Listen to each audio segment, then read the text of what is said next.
Good evening and welcome to the Monday, February 14th, 2022 open session meeting. The first item on the agenda that's not on the agenda, I would ask that our guests please mask according to our policy that's stated on the doors before we proceed.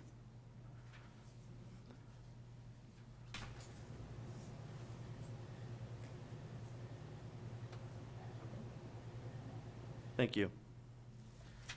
The next item on the agenda is the approval of the agenda. Mr. President, I'd like to make a change on the agenda.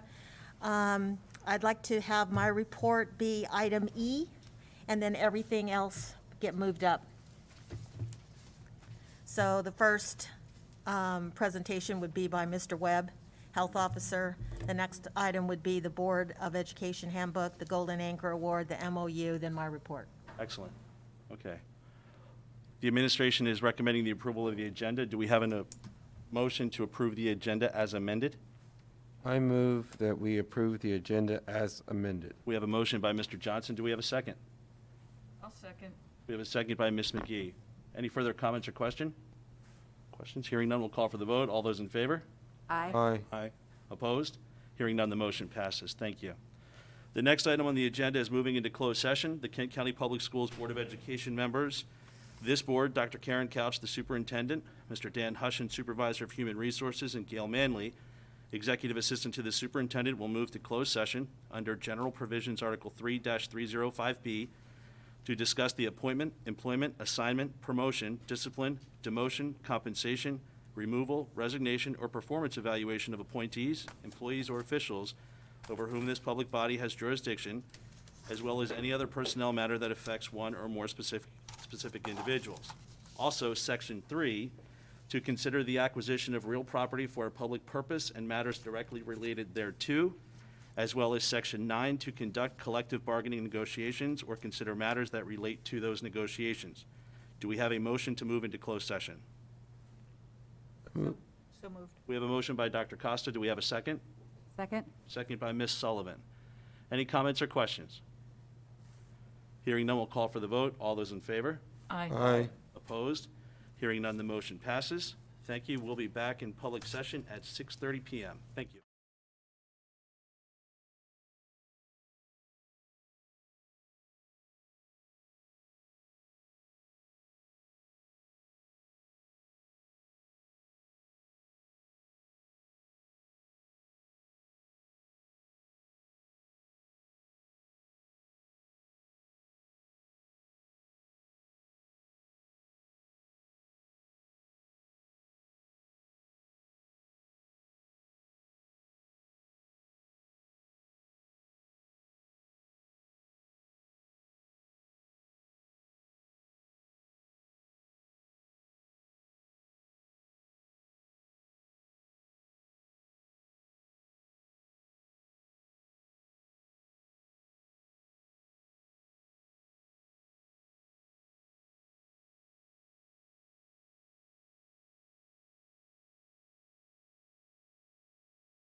Good evening and welcome to the February 14th, 2022 open session.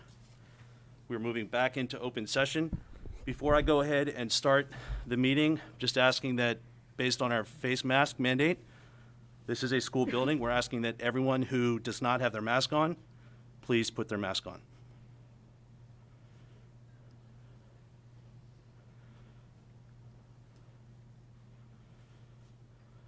Thank you. The first item on the agenda tonight is to report on closed session.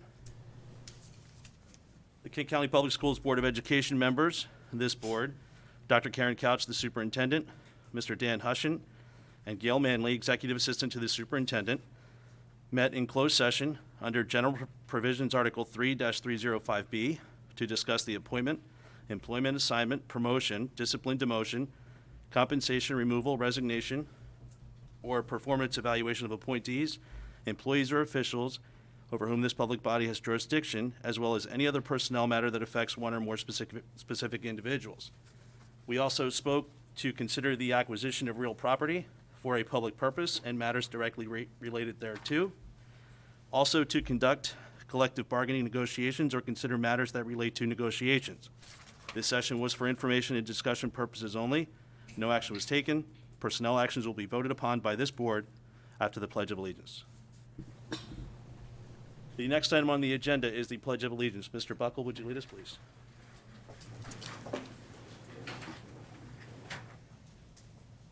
I pledge allegiance to the flag of the United States of America and to the republic for which it stands, one nation, under God, indivisible, with liberty and justice for all. Thank you. The next item on the agenda is the approval of the minutes for the January 10th, 2022 open session meeting. The administration is recommending approval of those minutes. Do we have a motion? I move that we approve the minutes of the open meeting of January. We have a motion by Ms. McGee. Do we have a second? Second. Second by Mr. Johnson. Any comments or questions? Hearing none, we'll call for the vote. All those in favor? Aye. Aye. Opposed? Hearing none, motion passes. Thank you. The next item on the agenda is the approval of minutes for the January 19th, 2022 special board meeting. Do we have a motion to approve those minutes? Motion to approve the minutes? Motion by Ms. Sullivan, second. Do we have a second? I didn't attend the meeting, so I can't do anything about it. Second. We have a second by Dr. Costa. Any comments or questions? Hearing none, we'll call for the vote. All those in favor? Aye. Opposed? And abstention recusal? I didn't, Nivek and I Abstention. were not at the meeting. Got so- it. Motion passes. Thank you. So they abstain? Yes. Yeah. Okay, the next portion of the meeting is the superintendent's report. Oh, No, we moved. okay, just to remind you that we've moved the agenda. So the first item is pandemic update. Mr. Webb. You'll come up to the podium.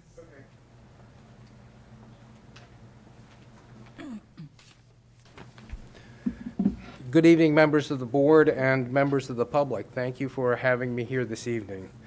I'm grateful to be here to address you, and the good news is that in the last 2 weeks, we have seen a significant decline in the number of cases and the positivity in the Kent County community. I have a number of slides in front of you here, and I guess, am I advancing the slides, or is someone else doing that? Yeah, if you pull out the little door right in front of you, you can. Okay. So,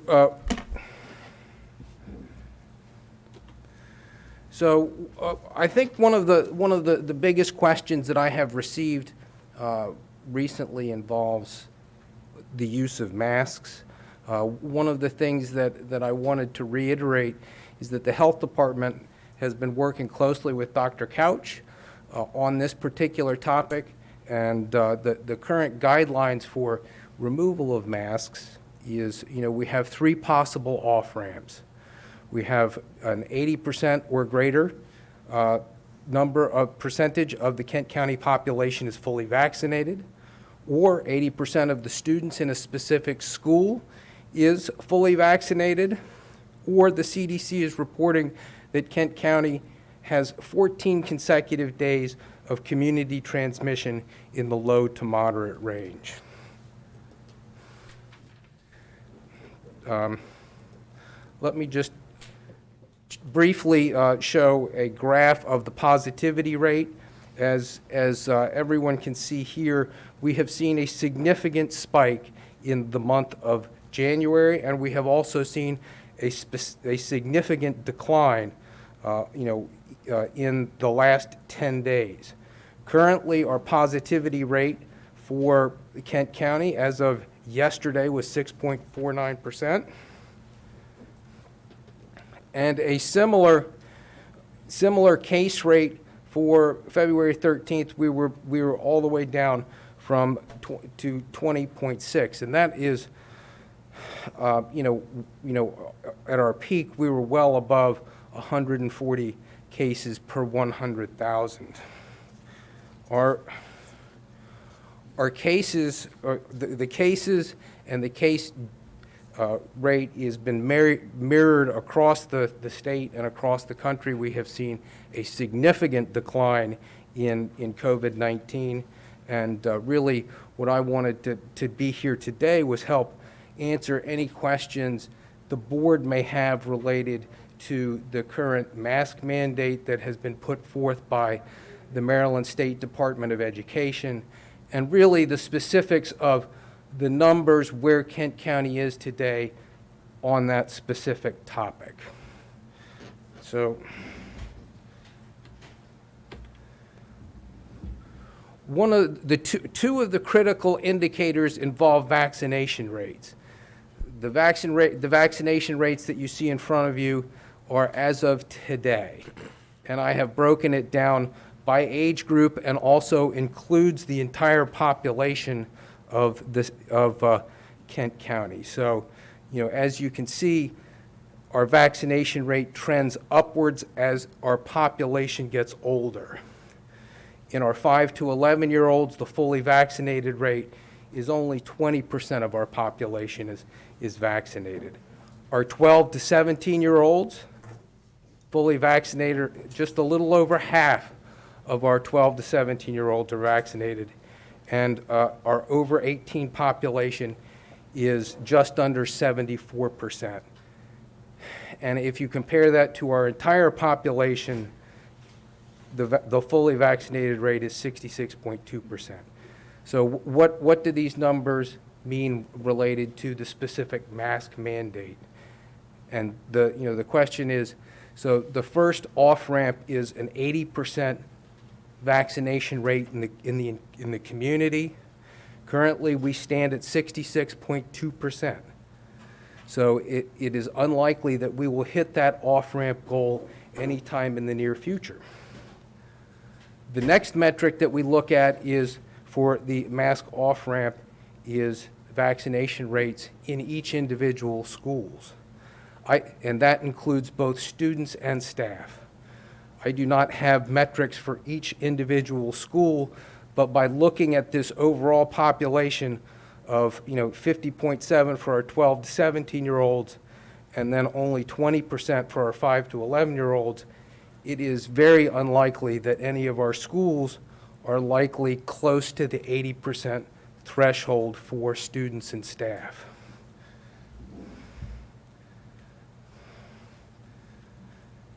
So that leaves the third possible opportunity for an off-ramp related to the wearing of masks, which is a 14 consecutive days in the low to moderate range of community transmission. And the MSDE requirement links specifically to the Centers for Disease Control, and this is important. It is a Centers for Disease Control metric that we are watching. It is not a Maryland Department of Health metric.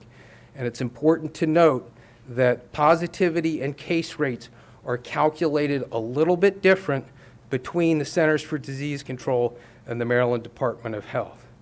So I encourage anybody who is interested in this particular metric, and this is the one that will most likely get us to the no mask off-ramp soonest, this is the important one. So currently, we are in the high range, and the high range is that this particular designation depends on two specific metrics. One is the case rate per 100,000 and the positivity rate as assessed by the Centers for Disease Control. As you can see today, the case rate per 100,000 is 159.6, and the positivity rate is 6.9. And for us, for us to be in the moderate range, we need to have a case rate of less than 49.9 per 100,000. And so this next slide just sort of helps explain how the Centers for Disease Control calculates the case rate. This is simply a way that it shows specifically how the case rate is calculated for the Kent County population. So what we need to do is in Kent County, for us to hit the moderate range, we need to have 9 or fewer cases in a 7-day period for 14 days. Additionally, our positivity threshold has to be below 8%. So we have to have positivity below 8%, and we have to have fewer than 9 cases for 14 consecutive days. When we hit that point, then we will have achieved the milestone for the no masking off-ramp, and we will be able to return to non-masked educational activities. Okay, are there any questions? Yes. So, Mr. Webb, just a question for you. The first off-ramp be at least 80% of the county population, and you gave a percentage of 66.2. Correct. Obviously, you've been watching the metrics, and you've been kind of watching where the trends are. When and if would we ever hit 80%, or do you think we've kind of plateaued, we've maxed out where we've been at 66, or do you think there's still room? I think that we could go up slightly when vaccination is approved for our 0 to 5-year-old age group. That's the last demographic that we have an approved vaccine for. When that gets approved, then it may go up a little from there, but I don't think we're going to hit the 80% threshold. So the next question would be, when do you think we'll hit the moderate to low transmission rate? I mean, it's Well, obviously, I know it's. Sooner is better. Sooner is better. Because you and I talked about that with regard to when we might be able to hit that off-ramp, and we were projecting that perhaps maybe by Mid to late spring, I think that we will, and don't hold me to it, but because this is an ever-moving situation. But we know that late spring and early summer, this is a seasonal respiratory virus, that it sees spikes, at the same time the flu does, which is the wintertime season where everybody's inside. When the weather gets nicer and everybody gets to be outside a little bit more, and it's warmer and more humid, the virus does not transmit as well, and we see that cases go down. So I'm hopeful that we will see this in mid to late spring. Thank you for your presentation. I'm curious, since we've hit high transmission in Kent County, have we ever gone down from that since the first time we hit it? We were in the late summer. We were in the moderate range. This particular metric was introduced late last summer, so we have been in the high range for a lot longer than I'd like it to be, but that's just the way it is. Thank you. How do we compare to the Eastern Shore? I mean, is anybody anywhere near on the shore to hitting any of those off-ramps?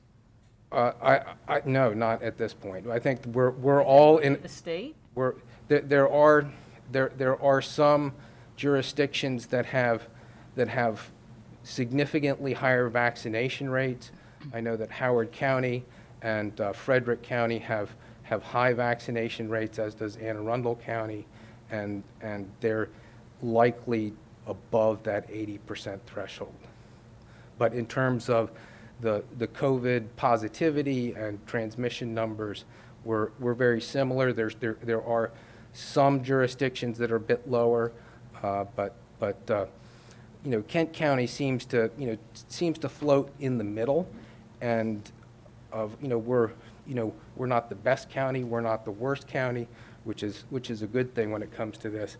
And we also see that whatever happens on the other side of the bridge, there's a latency. Whatever happens over there then seems to trickle over here, and we seem to have whatever that impact is, at some time a little bit later. Well, the couple of counties that you mentioned that have the higher vaccination rate, is there also a correlation between a high vaccination rate and a lower transmission? And any of the schools? I mean, or can you say just because you have a high vaccination rate, you won't necessarily hit the other two off-ramps? They might. I have a feeling that everybody's going to hit the off-ramp by the end of the school year. Yeah, but it's probably going to be that third criteria. It's going to be the third one for sure. So, Mr. Webb, just a question. So MSDE is meeting February 22nd. They are talking about this specific subject. If they decide to move forward, and I think I saw an article today that the governor has actually stated that he's lifting the mask mandates for state offices. Let's say they go ahead, they have their meeting, they come together, they remove, and maybe Dr. Couch, you can assist with this, they remove their mask mandates. What does that look like from a timing standpoint at a local level, the interaction, and then how do we coordinate what that looks like? Okay, so one of the things that Kent County has done for almost the entirety of the pandemic is we have been following the state's lead, whether it's from the governor, whether it's from the superintendent of schools. We're simply too small to have a research arm, have epidemiologists scour all of the literature. They do a very good job of that, and we have followed their guidance since this all started. So to answer your question, if the superintendent of schools makes the decision, The state superintendent.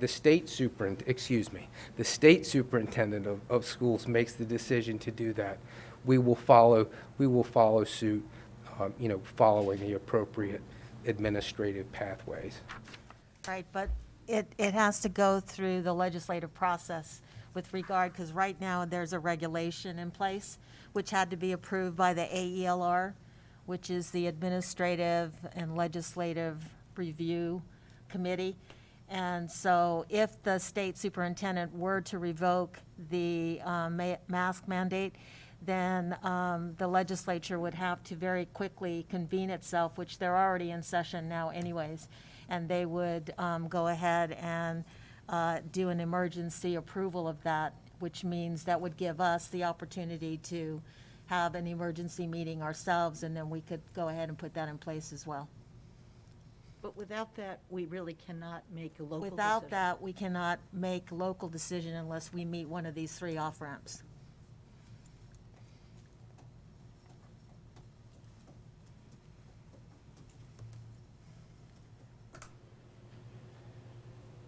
Are there any additional questions for Mr. Webb from the board? Okay. Thank you, Mr. Webb. Mr. Webb, thank you for coming you. and presenting the data. Certainly, I'm pretty sure your working with Dr. Couch will continue here constantly, and then, of course, closer to February 22nd, it'll probably ramp up too, so. Yes, we very much would like to put this particular pandemic in the history books, and I think that just a little more patience, and we will get there. Thank you. Thank you. Okay, the next item on the agenda is the Policy B Review Board of Education Handbook. Okay, Mr. Getz President Getz, members of the board, you have before you the review of the Board of Education Handbook. This is a review that happens every February, so that is before you for for your review and information. So, Dr. Couch, with this handbook, the way it's laid out, I mean, as we typically will take first pass and then come back to you with questions next time. Yes. And then take action the meeting after, correct? Right. Okay.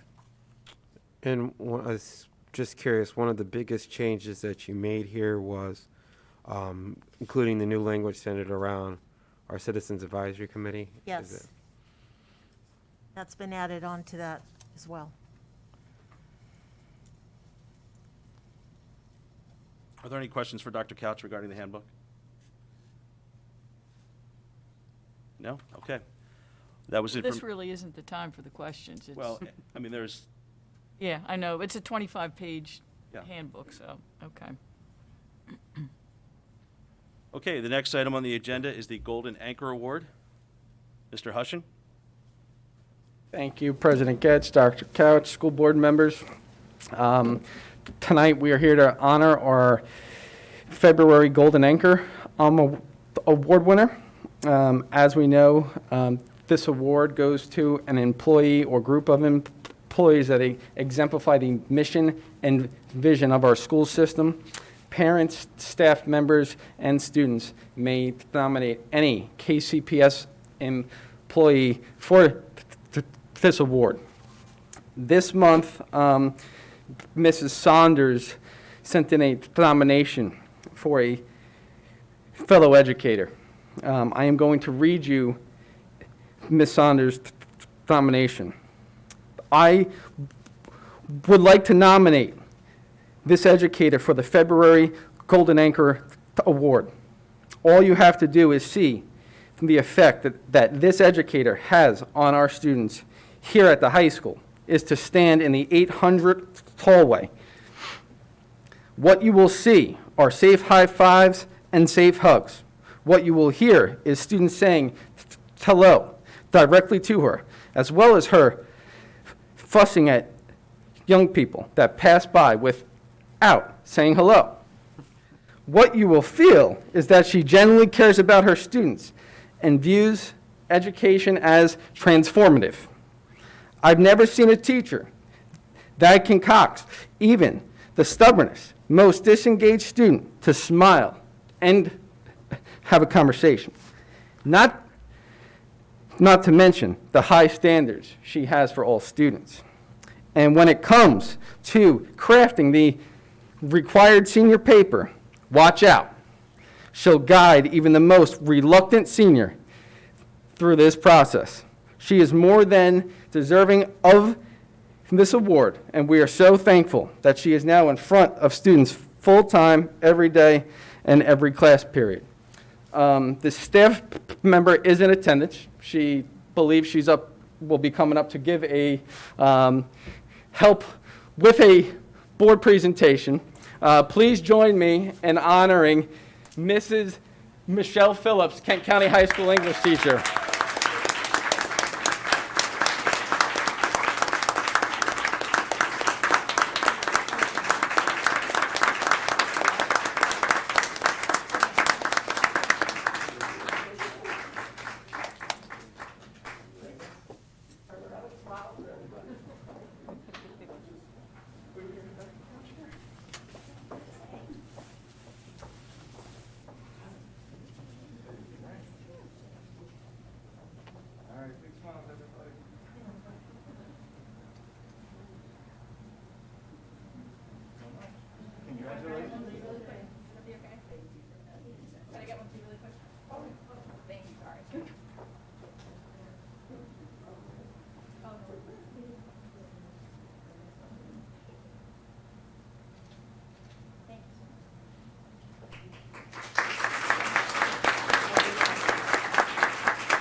Rolling out already. Yeah. Excellent. Okay, you're next, right? Yeah, well, yes. Yep. The next item is the MOU for the town of Rock Hall. Mr. Roselli, would you like to come up?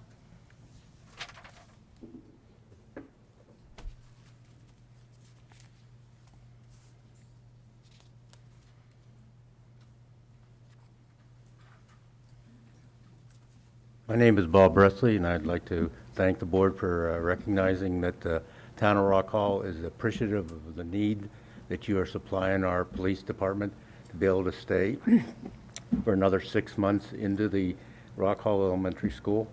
And would hope that with the right approval, we will be able to continue. Thank you. I just would note that it's been working out really well. I know that that was a question that we had with regard to the police department being located in the elementary school. And as reported by the principal, it has been a very good relationship. Captain Dempsey has been eating lunch with the students, and the students have learned to recognize and appreciate the Rock Hall PD being in the building. And so we don't see any negatives in continuing, and we would also like to bring forward that from this point forward, I would have the ability to sign the MOU moving forward, and we would not bring it forward for board approval. But I think it's been working really well, and I would just recommend that we move forward with approval. Okay. Okay, the administration is recommending approval of the MOU between the town of Rock Hall and the Kent County Public Schools and authorizes the superintendent to execute future MOUs with the town of Rock Hall to utilize office space at Rock Hall Elementary. Do we have a motion to accept this action item? I'll make the motion. We have a motion by Ms. McGee. Do we have a second? Second? Second by Ms. Sullivan. Any further comments or questions? So, because this looks like it's a two-part motion here, you're saying, I understand keeping this MOU going with the police. If there happens to be other space available, or they need others, the town of Rock Hall needs other space in the future, you're going to go ahead and execute that? No, it would just Just be be for for the this. police Just would be department. just for the police department. Okay. Because how I read the motion, the whole town, I guess, is because it says the town of Rock Hall, so I'm thinking you're talking about any other office space for the town. You could certainly make that adjustment, but the original MOU is with the town of Rock Hall for Okay. the PD. Ms. McGee, would you like to? Yeah, I think we should clarify that the MOU is only for the use of the Rock Hall Police Department. So I'll restate the motion that we continue the MOU between the town of Rock Hall and Kent County Public Schools for the use of the Rock Hall Police Department for open space at Rock Hall Elementary School, and at the same time, we authorize Dr. Couch to execute any future MOUs regarding specifically the police department and Rock Hall Elementary School. Ms. Sullivan, are you still okay with your second? Yes, I'll still second. Thank you. Any further comments or questions? Hearing none, we'll call for the vote. All those in favor? Aye. Opposed? Hearing none, the motion passes. Thank you, Mr. Roselli. Thank you very much. Thank you. Okay, Dr. Couch. Okay. So I have a number of things to report. I will save the high school as the last item for reporting. I wanted to note that there are changes to our website. Mr. DeVillio has spent a great deal of time making some adjustments to our website. You'll notice that there is a new section called Newsroom. And under the Newsroom, you'll have also some drop-downs called News in the Spotlight. And one of the items and articles that's in the Spotlight is Sam with regard to his acceptance into Columbia, which we're very proud of him, and I'm sure his parents are very proud of him. With a rate of less than 6%, I think that that's quite an accomplishment. And so we're happy to have you on the website as part of In the Spotlight. We also have KCPS Voices and also social media.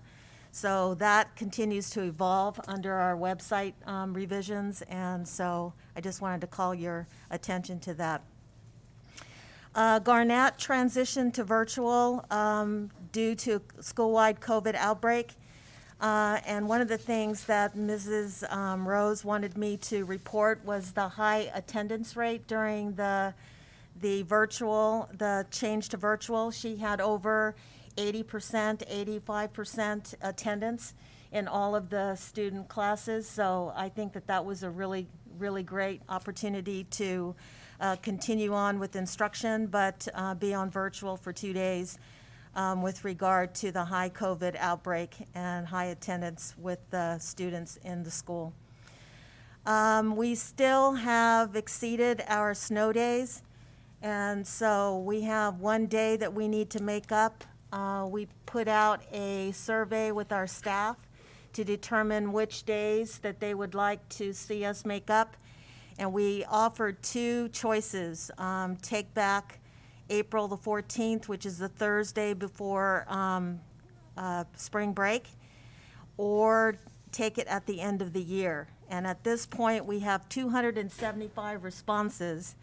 67% of the employees are wanting to work on April the 14th, and 33% want it at the end of the school year. Could we, So what we need to do is make a decision with regard to how we want to make an adjustment with the school calendar. I have a question. Yes. When could we make a request for a waiver to the state?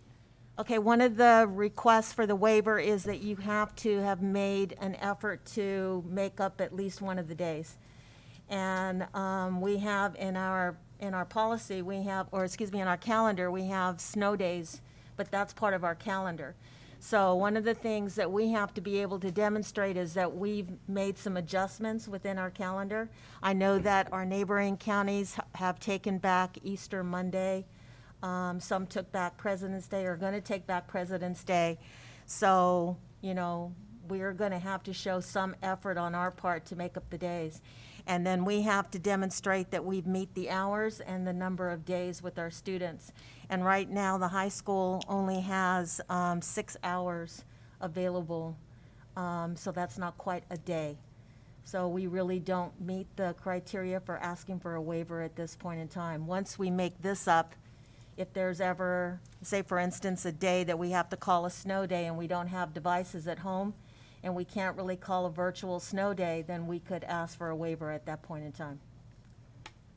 But we don't meet the criteria for that at this point. So I'm asking for some direction with regard to that, making up the day.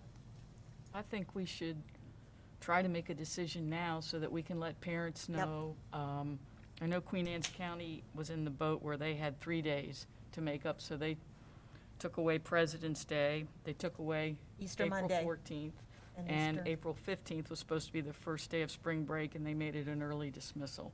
Right.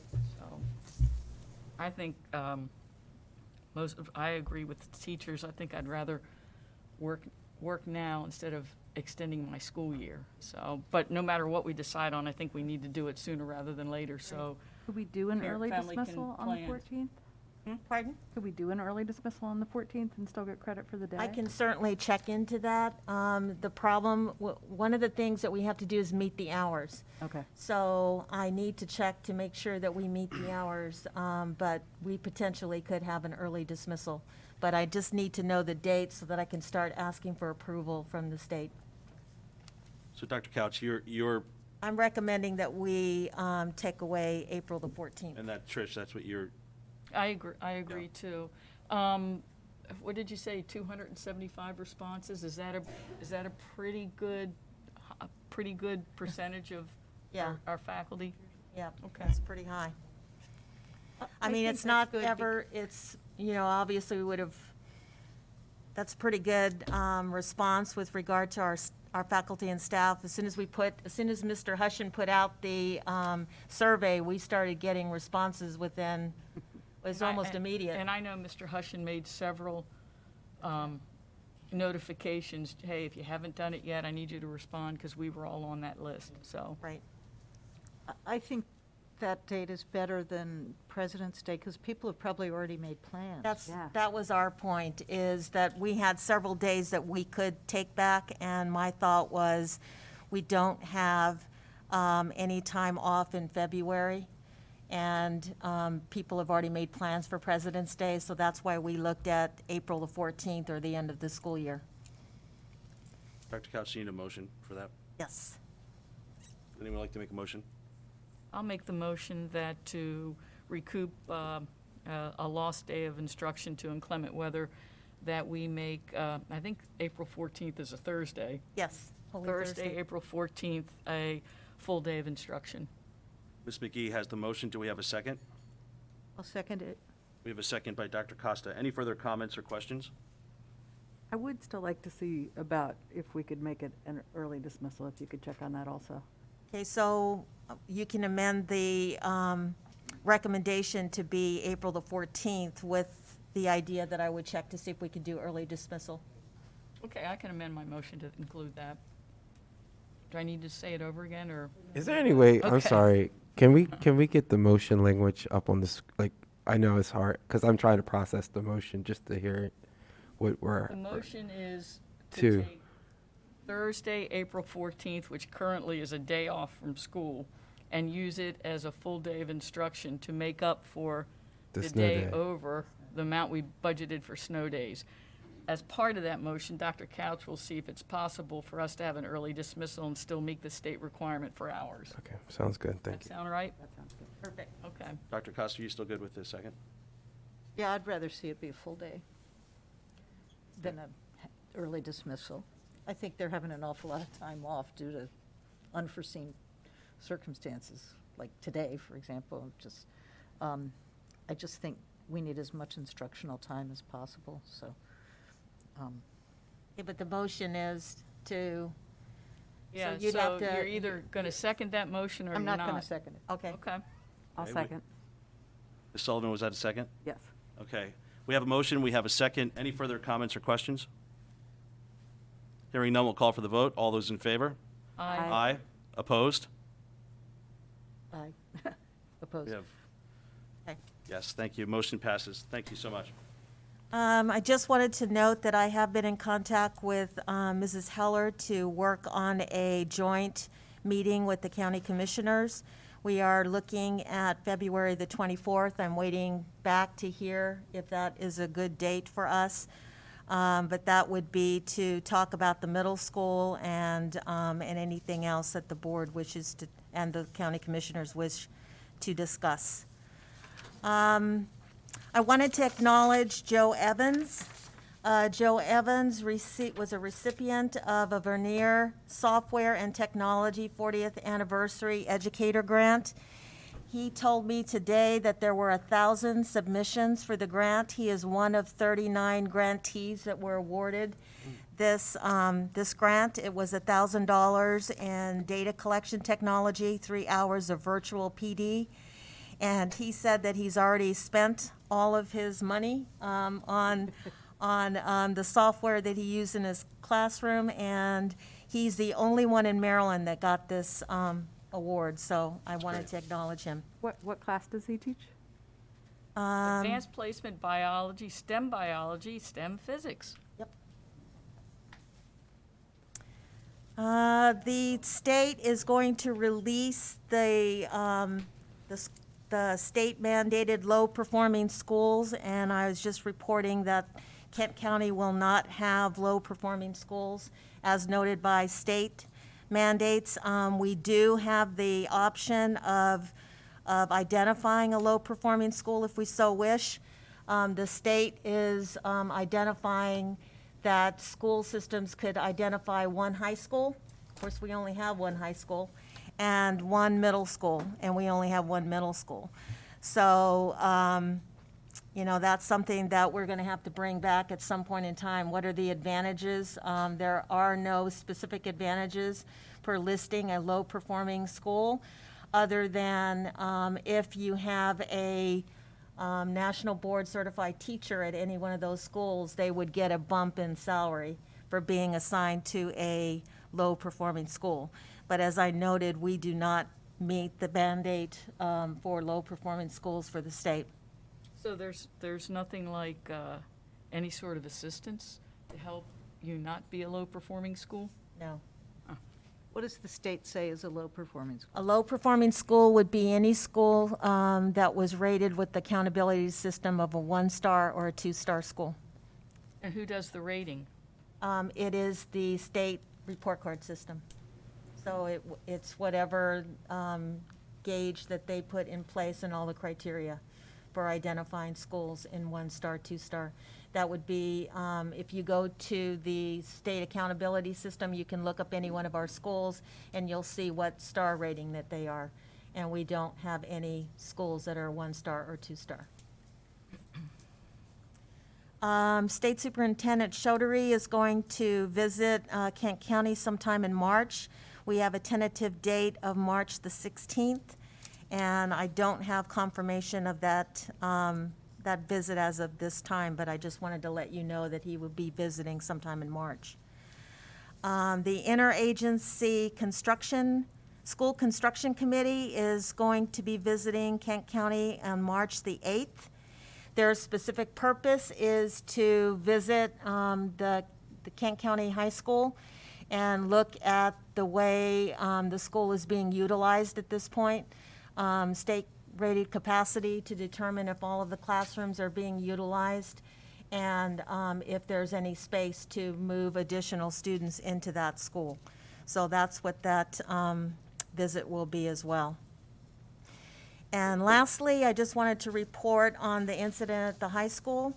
I know that that is definitely a call that nobody wants to have, but I received a phone call this morning, right shortly after first period, from Ms. Hemstetter, that there had been a altercation that happened between two students. There were two male students. It happened in the locker room. And she reported that there had been a stabbing of a student in the locker room. The altercation then came out of the locker room and went into Mr. Keller's culinary arts classroom. There was a altercation between 3 students. And it looked like, just from looking at the video, that the students were trying to contain the situation with regard to the student who was the aggressor in this particular situation. I do want to acknowledge that there are a number of people that went above and beyond. Scott Metzbauer was right on target as soon as the altercation occurred. Ms. Hemstetter, Mr. Pretlow, who's the assistant principal, Kent County Sheriff's Office, of course, emergency response. They were there immediately. Mr. Wheeler, Mr. Dan DeVillio, which did a great job with getting information out. One of the things that is very difficult is the information coordination process. We wanted to make sure that we had as accurate information as we could out there. He coordinated the robocalls, he coordinated the text messages, all of the messages that went out to the families. He did an excellent job with making sure that we get information out. I know that when the students, we were in lockdown for a period of time, and I know there was some confusion on whether we were locked down or whether we were in shelter in place. Many of those terms are used synonymously, but we were in lockdown for a short period of time because we were trying to determine where the weapon was. And once that was located, then the students were remanded from being shelter in place and being in lockdown. We did have a number of families that did come and pick up their students, and we probably had maybe there were about 200 students at the end of the school day that remained at the school. We tried to keep things as normal as possible. There were check-ins with the students during lunch, and I know that Ms. Hemstetter said that questions were asked of the students if they felt safe during lunch, just trying to make sure that we coordinated that as best we could. We also received some information from Senator Cardin's office.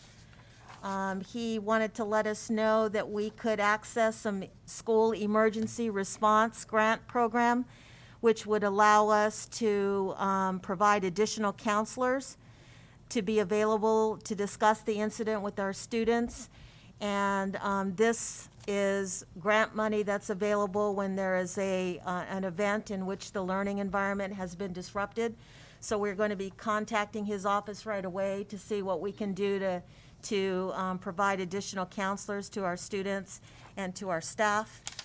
I just want to note that it was definitely a team effort with regard to the situation. It was not a good situation at all. We felt strongly that had it not been for the staff's immediate response and containing the situation, it potentially could have been worse. But I think that right now the student that was injured is at home. He's doing well according to his mother. And I know they emergency air vac'd him out just because they wanted to make sure that he was okay.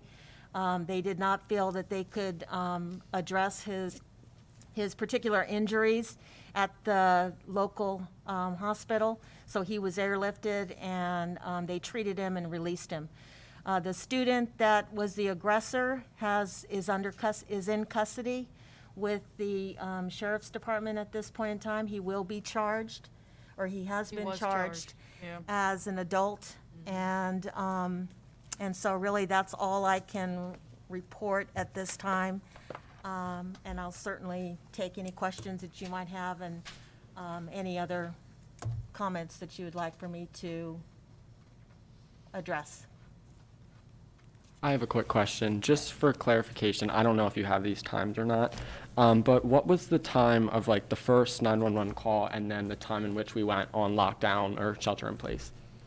That's probably a good question to ask Ms. Hemstetter, but I think that the first call, I know that I got the call in my office. It was shortly after first period had begun. This altercation happened right as school began. It seemed that it happened, at least from the reports that we're getting, it happened with something that happened off campus. And it started off with the students saying that they were going to meet in the boys' locker room. So I know that Officer Metzbauer immediately, started making contact. So I don't know the exact time, Sam, I don't. The police told me that the Kent County Sheriff's Office said they were alerted at 8:06. So after that, I don't know. Yeah. I think the robocall and the email came from Mr. DeVillio at 9:10 is Yeah. what I think I heard. Yep. Just a couple of questions. One, the attendance for the students that left early, that's excused? Yes. Perfect. So you say there were 200 students at the end of the day. How many does that mean left early, if you had I to would guess? say probably about 300 students were probably gone. Really? Excuse. Wow. 200 to 300 students. So could you just walk us through, because I'm trying to make sense of how something starts in the locker room and then ends up to the other end of the building. Okay, so I have to be really careful about sharing all of the details at this point because it's still under investigation. And I know that the Kent County Sheriff's Department would not want us to release. Okay, well, let me details. rephrase the question. Okay. So the two altercations involve the same parties, or these are different parties? One of them is the same party, was the aggressor, and he left the locker room right away when the other student that was injured, he was taken immediately to the nurse's office. And I think that the other students that were involved in the altercation with him, at this point, it's under investigation with regard to how that transpired. Could we, maybe I'm the only one. I would just be curious in seeing just our district-wide crisis plan, maybe for each school, just to be more informed on how the timeline of events goes, just so I understand. Right. So I know we've talked about it before, but could we Right. just bring it back up one more Right, time? and I think we've talked about it. We debriefed after school, myself, Mr. DeVillio, Ms. Giacomowitz, Mr. Hushen. We all went to the high school so we could debrief with the high school staff. And we talked about instituting the ALICE training. It's been a while since we've had that training, so that would be a good idea to reinstitute that as well. But also, we talked about the timeline in terms of, you know, it's always a question with regard to the information and the coordination process. We made sure that when we sent out the robocalls, that it included text messages, it included emails, it included phone calls, so that we could try to hit every possible avenue with regard to communication. And that included the staff with regard to those communications as well. So, I mean, there was some good information that came out with meeting with the staff. We certainly are going to look at that. I'm sure there's always things that we could do better. But I do think, and I do want to acknowledge that Mr. DeVillio was very instrumental with regard to getting information out as quickly as we could. And I think that the students, when I was there, I mean, we were there on site. I was there by about 8:40, I'd say 8:30, 8:40. And I remained there until lunchtime, came back to the office, and then went back out at the end of the school day so we could debrief with the staff. But what I would say is that the students were, you know, in light of what occurred and the wake of the incident, students were well behaved. They were in shelter in place. They were escorted where they needed to go. Teachers did exactly what we expected them to do, and they did their best to make sure that the students felt safe, and until we could get to a place with the sheriff's department so that we could release the students from being in their classroom, and then they could move about the school. So tomorrow, there will hopefully be more presence? Yes, just- Ms. Hemstetter made contact with the sheriff's department, and they will have additional units in place. We did talk with the teachers, and one of the things that we said is we're not going to ignore the fact that this happened. So having conversations with the students during first period tomorrow is going to be incredibly important. Providing additional resources, counselors, making them available to the students and to the staff is going to be important as well. And so I think that we'll be able to gauge how the students are feeling by having those conversations first period. Now, if a parent hypothetically says their child's not safe, would this then become an unexcused absence? Or could they, because of the learning software, make that an excused absence? I'm just curious how that works. I don't think we've really talked about that as of yet. That's something that we'll have to spend some time thinking about, and I don't have an answer for you off the top of my head. Thank you. When you have a lockdown and then more than half of the kids leave early, isn't that kind of a lost day as far as instruction goes? Well, we would have lost, then that would have been another day that the students would have to make up in terms of, you know, with hours, and so we felt that, you know, it was important also for us to get reports from the students. We were still in the process of investigating, so we still needed to have access to students that had information. So I think it was a very fine line with regard to, you know, do you dismiss students and then you risked getting important information as far as the investigation goes. So felt that under the circumstances, it was better to just keep school in place and continue to work with the Kent County Sheriff's Department and complete the investigation. We also were looking at the video, identifying students that we needed to have contact with and to interview. So it just made better sense to keep the kids in school under the circumstances. I think you did the right thing. I'm just wondering, you know, did anybody learn anything today? in their classes, or is it a lost day as far as instruction goes? Yeah, I would just, we could chalk it off as a lost day, but I would just add that it's, to me, it's more important to have the students safe and have the parents decide what they need to do with their kids. So so it was a lost day. With having access to additional counselors and services, is there any way to sort of require that each student spend a scheduled amount of time with a counselor? Because I'm sure there are some students that won't necessarily approach them on their own.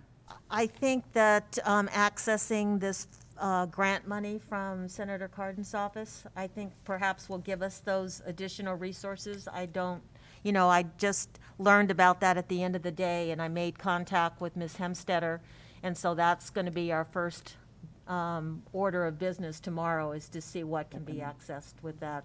I don't have an answer for you off the top of my head on that one either. You might not have an answer for this either. Considering from what I've heard from law enforcement, and I think you said the same thing, that the origin of this started outside of school over the weekend. So, and carried into today. I remember hearing Dr. Speary talk at least once about middle school, how they always had somebody meeting the buses and stuff like that, and they were able to pick up on a vibe, maybe if, maybe some kids acted out on a bus and they were going to carry it over into the school. Do we know if anybody shared that this was going to happen? No, I heard Ms. Hemstetter say that she constantly says to the students that they need to advocate for themselves, that they need to let the adults know in the school if there's something that is of concern. And, I think that it's, many of them have come to her with information that she's been able to be proactive about. In this particular case, nobody really knew. Students were not talking amongst themselves about this particular incident, although there was a text message where the students specifically said they were going to meet. So, I just think that emphasizing with the students the importance of sharing information with an adult is incredibly important. And I think reiterating the tip line and the, what steps would they take to report something that they may not otherwise report. So, I think some training with regard to that would be helpful. So you may want to just explain, in case somebody doesn't know the acronym, what ALICE training is. And I'm just thinking to myself that given what's happened around us, even in the state of Maryland in the last couple of weeks, I don't want to minimize a knife, but we're lucky it was just a knife and not something else. Right. ALICE training is about how we respond to crisis in a school. And without, I don't, without going into a lot of detail about what that training is, it's training the students and also training the adults with regard to how do you respond to a emergency and a crisis in the school. And it specifically talks about if there was a gun involved, if there was any other type of weapon, and if there was an intruder that might come into the school, how would we respond? And so it's a matter of just going through all of those trainings again and making sure that all of our staff is aware.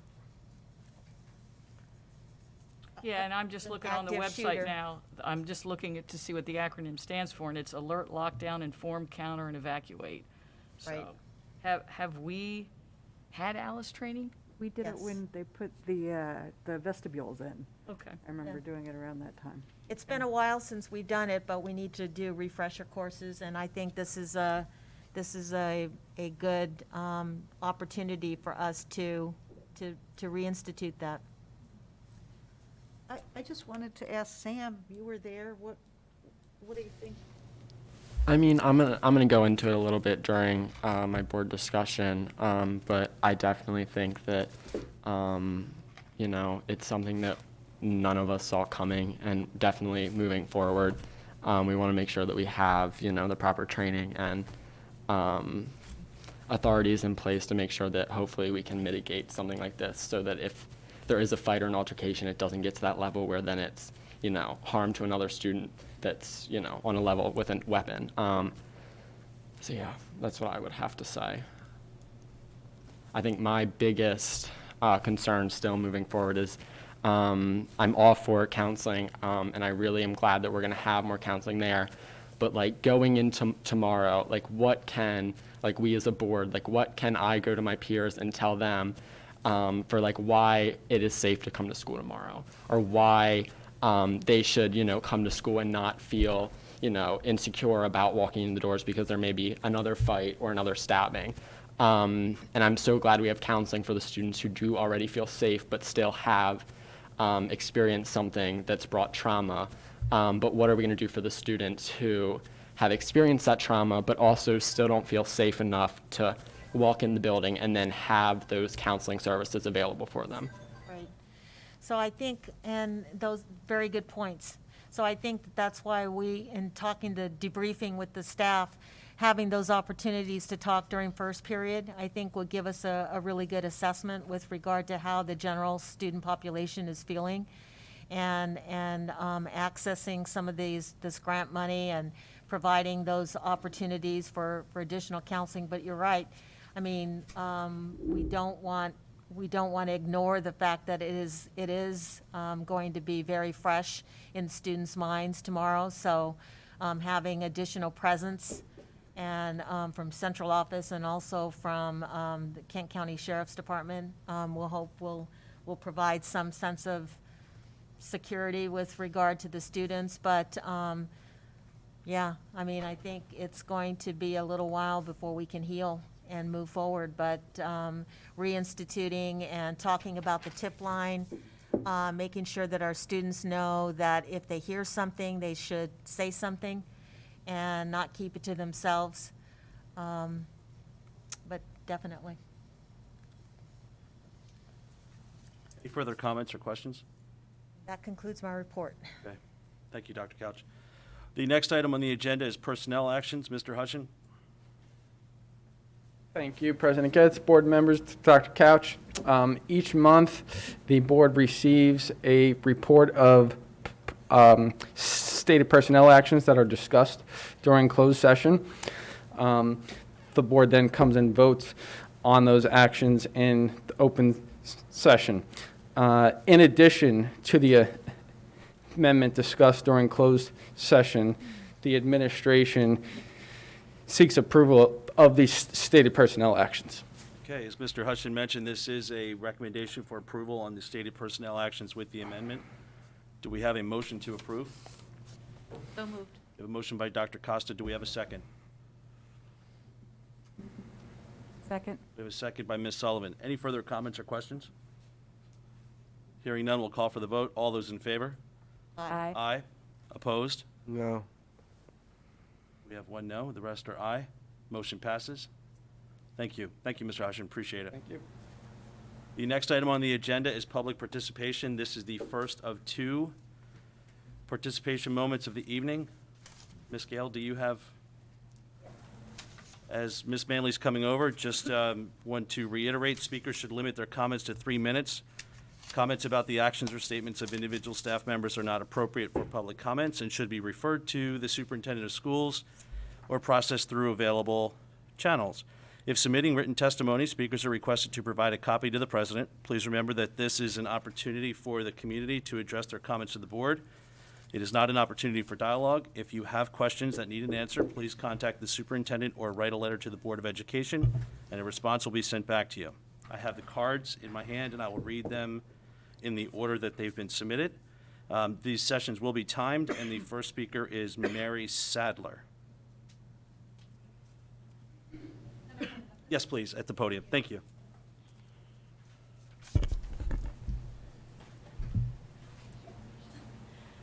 Hi, happy Valentine's Day, everybody. Coming off a hard topic, I'm sorry that was a rough day. I am up here to speak. I actually don't have kids in the school system. We moved to the county in August of last year. We decided to homeschool after speaking with the community and a lot of parents. I've actually been really grateful that we made that decision. As time has progressed with COVID and all of the updates, I'm also a medical professional. I have 10 years of clinical experience. I also own and operated my own medical company out of Anne Arundel Medical Center. I'm very well educated on COVID, infection, masking, any of it. So I wanted to dive in on proper mask adherence.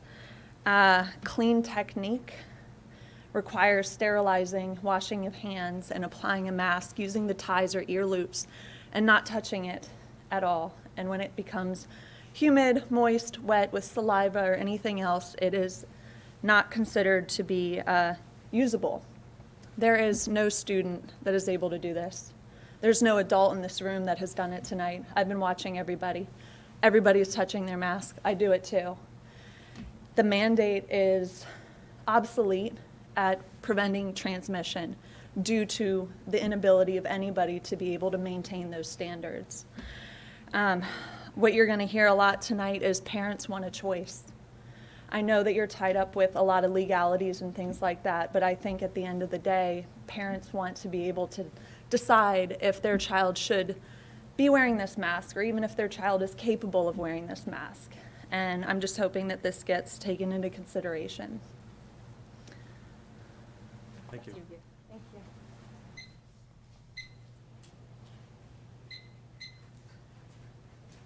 Okay. The next person is Oakley Crabtree.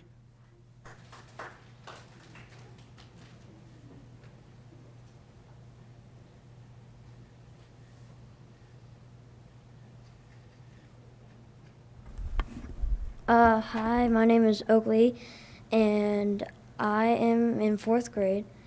I came here to say I'm tired of wearing the masks in school. It's hard to breathe, and I can't really hear my teacher, and the teachers can't really hear us.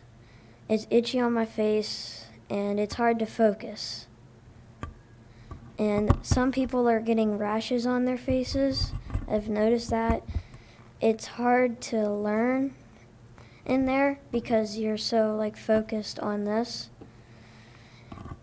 And it's hard to play games and be able to interact in the math games that sometimes we do in my math class.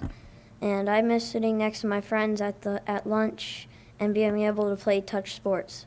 So please end the mask mandate at our public schools. Thank you.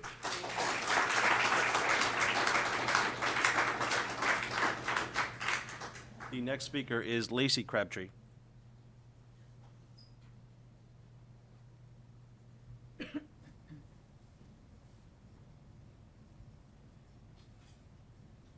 evening. I have a lot of really good memories in this building, and it just reminded me as to why I'm here. And just speaking on behalf of being a parent. My name is Lacey Crabtree. I have 2 children in the Kent County Public School System. I've worked in the medical field for about 15 years. I believe every parent, teacher, staff member, and child has a right to choose whether or not they wear a mask. Medical freedom and choice and freedom of choice is something that has become obsolete. However, I'm not here to give you my personal opinion. I'm not here to quote the overwhelming amount of statistics, medical journals that prove masking is harmful and inefficient to our children. Tonight, I'm here on a more inquisitive matter. In a recent email response to my husband from Karen Couch, she states, "School systems are required by law to follow COMAR. We do not have the authority to violate nor ignore these regulations. But let us not confuse regulations with law. COMAR is not a law.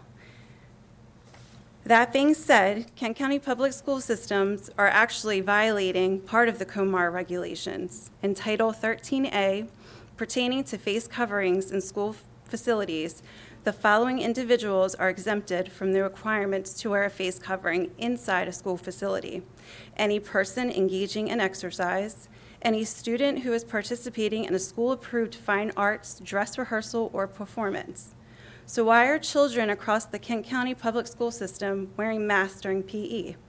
Why did parents have to tune into a virtual Christmas performance only to find masked children struggling to sing?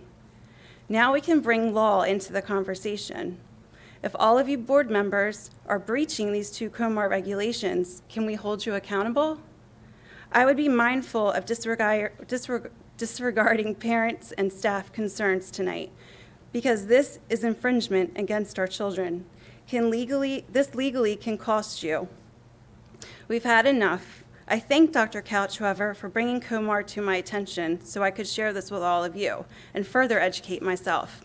I heed you all to take Governor Larry Hogan's recommendation on rescinding all mask mandates for children and staff, not just for PE or performances, but for all of it. Make it a personal choice. Now that more parents and staff are aware of the transgressions that the Kent County Board of Ed have made against our children, I'm hopeful you will make a swift and prudent decision. Thank you. Thank you.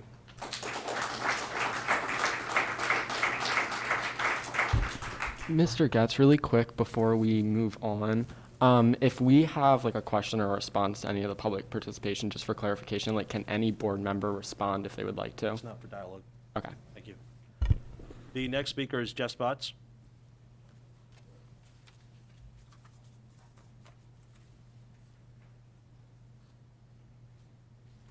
Thank you for this opportunity tonight. I come here kind of with a different take on this.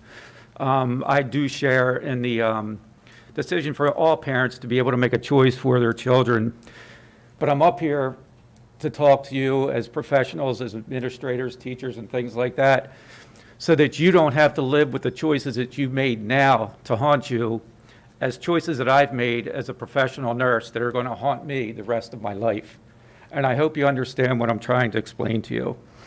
During the past 2 years, I have taken care every single day of people with COVID-19. During that time, and just to give you a little history of myself, I've been a nurse for 26 years. I've also had extensive training in biochemical warfare training during my 21 years in the Air Force. So I understand why this whole mask situation and other areas of choice have become so emotionally charged. I understand the impact that a mask does have on you. I understand wearing it for 8 hours or even 16 hours while you're trying to communicate with staff and patients, while you're trying to talk to people's loved ones, while you're trying to explain to that patient what you're getting ready to do to them.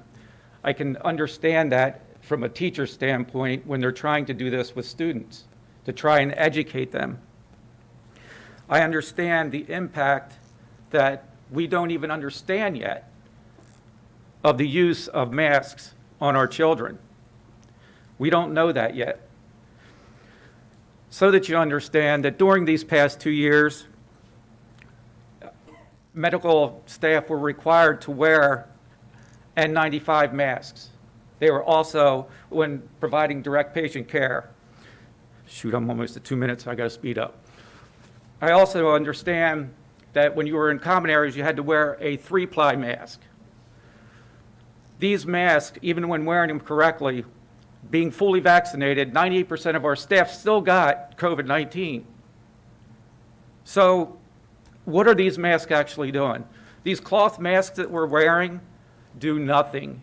And that's from the CDC, that's from the Academy of Pediatrics, that's from the FDA. They do nothing. So ask yourself, why are the students wearing them? Really, why are they wearing them? I don't have a kid in school here, but I do live with every single day. When we thought that sending patients into a nursing home, they called us heroes. That's insulting to me. We are not heroes. We sent patients to nursing homes, and we put them in areas to where it was a petri dish of spreading infection throughout these patients. They should have went home. We look back at that now and say, man, that was a poor decision. You're going to look at these masks as the same. Let these kids come to school and learn. Let these parents have a choice. I thank you for your time, and I know that I felt a little emotion, but it's tough to live with that every day as a professional, it is, and I hope you understand. Thank you, Mr. Spots.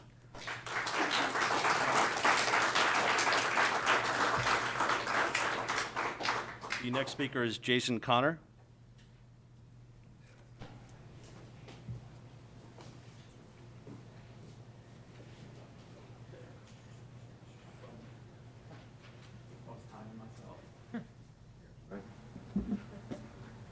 Can I take this off? I can't talk this time. Is that okay or not? Go ahead. All right, I'm reading the email. First, I'm Jason Connor. I do have one kid in 9th grade, and my daughter just graduated, so she's in college now. But anyway, I'm reading this email on behalf of a concerned parent. This is not my email, just reading email. Good evening. I'm writing to you because I believe it's time for you to drop the mask mandate. Let it be the parent's choice if they want their child to wear a mask. I'm tired of seeing the children wear wet, dirty, germ-filled masks on their face. When the kids get off the bus, the masks are filled with stains from whatever they ate at lunch, and it's absolutely disgusting. The masks are not preventing COVID or any other viruses from spreading. The stomach flu spread throughout the schools in December while everyone was wearing a mask. Masks only work when they're in a hospital-grade mask, and a person wearing it knows how to wear it properly. Stemming to what you said earlier. These children do not wear a hospital-grade mask, and they do not know how to properly wear them, so they're basically useless. Aside from being useless and disgusting, the masks are making it harder for children to learn. I have kids who are learning to read, and they really have a hard time sounding out the words while wearing a mask. They cannot understand what the teacher or peers are saying, and it becomes very frustrating for them. My daughter was learning to read and was working with her sound buddy, and neither one of them could understand each other. She was very upset and frustrated and did not want to get back to school. These masks are doing more harm to our young students that are learning social emotions, how to pronounce words, and read.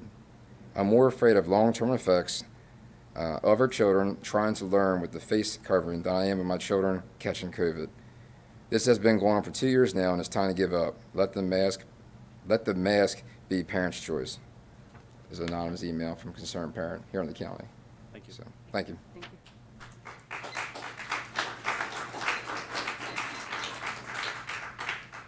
The next participant is Valerie Walters.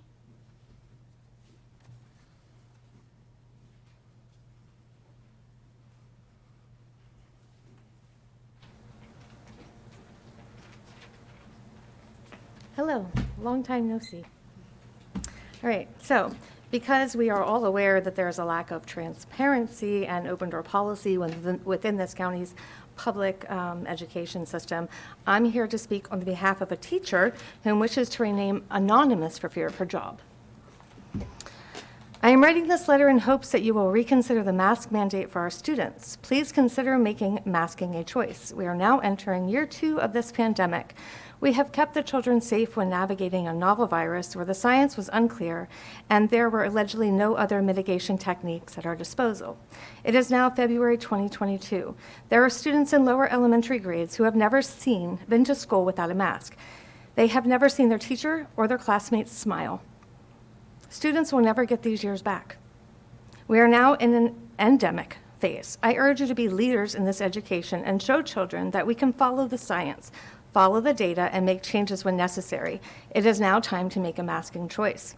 There are a plethora of reasons why masking has been problematic for students, but we can name a few. It is very difficult for younger students to develop linguistic skills, which is rather concerning. When young children learn to read, it is imperative that they're able to see the face mouth of their teachers so they can emulate the sounds properly. How can this be done with a mask? It cannot.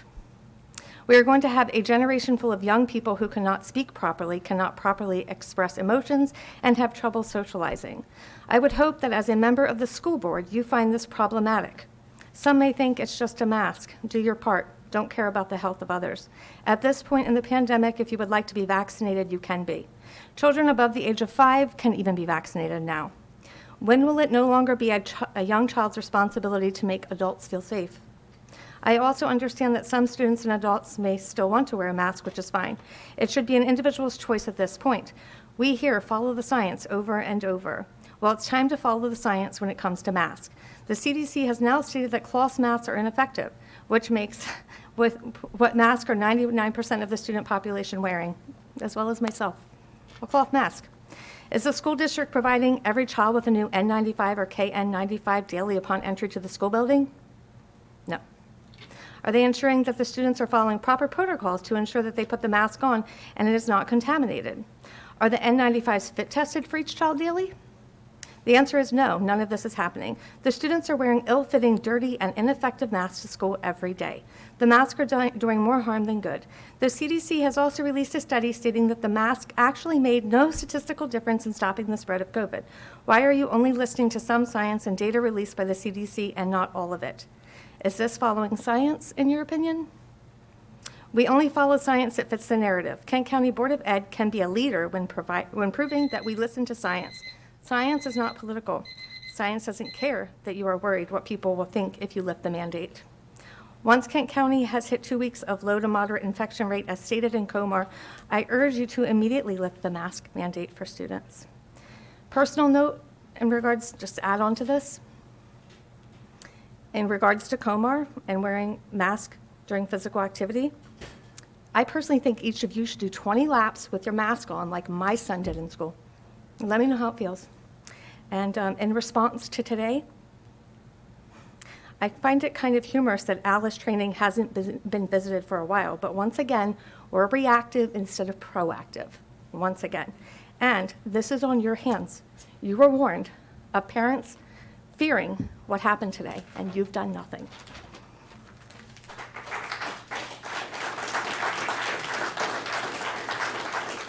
Next speaker is Monica Fuchs.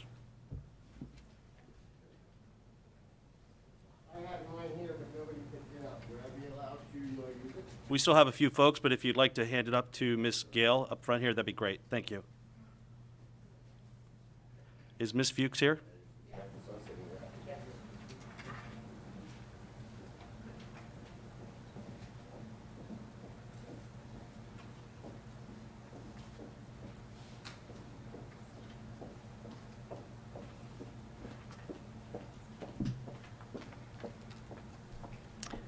Good evening, Dr. Couch, board members. My name is Monica Fuchs. I have a son in Galena Elementary, a daughter in the middle school, and a son in the high school.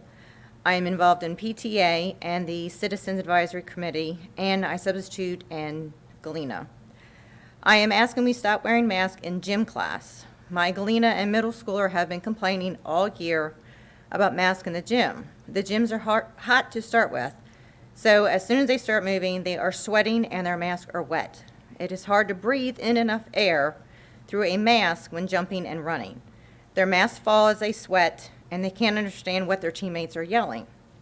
I've been in gym class running around with the students, experiencing these problems myself. My high school son just started gym this semester. I've already had calls that he is not wearing his mask properly. He has allergy and sinus problems. He is having a harder time breathing. And again, the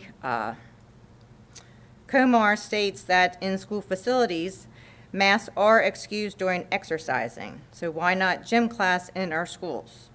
And I've also sent letters to Governor Hogan and State Board of Education. Thank you. Thank you.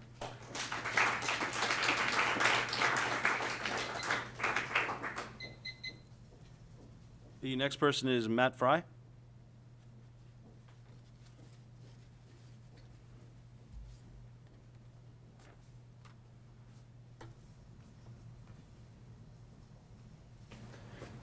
Good evening. I'm here as a concerned parent. I know today was a challenging day for KCPS, and I know last week in our family was a challenging day. We have a son in the middle school who at the end of the day was assaulted by another student in his class while he was sitting at his desk from behind. And we're struggling to understand how that can happen in a school system and then that child be sent home on a bus without the school contacting their parents. You know, we didn't have any discussion with the school system until we reached out to the school system, and within an hour of school ending, had multiple families and other parents contacting us and even sharing video of the incident that was recorded in the class by another student.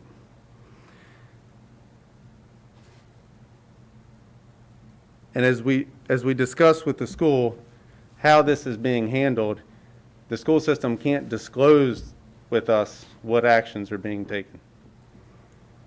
You know, we have already pulled one child out of the Kent County Public School System because of behavior issues in their classes that inhibited their ability to learn while they were there. And that seems to be a trend that just continues throughout the school system, is where there's children that inhibit the kids that are there to learn, yet they stay in the school, stay in the classes. Thank you.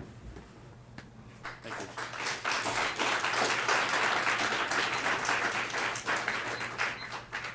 The next person is Tiffany Kennedy. Thank you, Gal. Thank you. May I give each of them one of these? Sure. Thank you.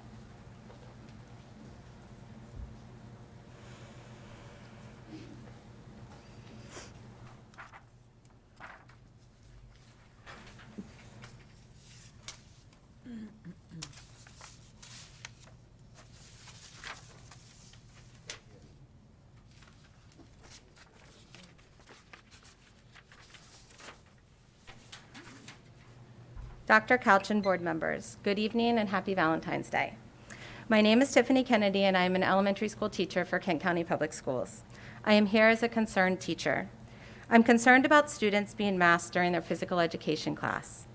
I hear my own students struggle when they come into the classroom about heat and thirst after class. In our school, students cannot take water bottles with them to specials and the fountains remain closed. Specials are 45 minutes long and indoors. Students, along with our amazing PE teacher, are active and exercising. I was looking into masking requirements, and it states under COMAR, I've put the paper with you, Title 13A, State Board of Education, Subtitle 01, State School Administration, Chapter 07, Face Coverings in School Facilities, Section .03, Face Covering Requirements, B8. That the following individuals are exempt from the requirements to wear a face covering while inside a full school facility. Any person who is actively engaged in exercise. I am here tonight because I do not know if families are aware of this and that it is in writing. On behalf of my students, all students who struggle to mask during exercise, and families of Kent County Public Schools who are unaware of this policy but would like to see it in effect, I would, of course, love to have a reason as to why this has not been followed. But more importantly, I would like to request an immediate change. I would like to request that the superintendent and board members put into effect, as of tomorrow, February 15th, 2022, that while the mask mandate in the school buildings has not yet been lifted entirely, that students and families are given the choice to remove their mask during physical education classes without consequence if they choose to do so. Thank you. Thank you.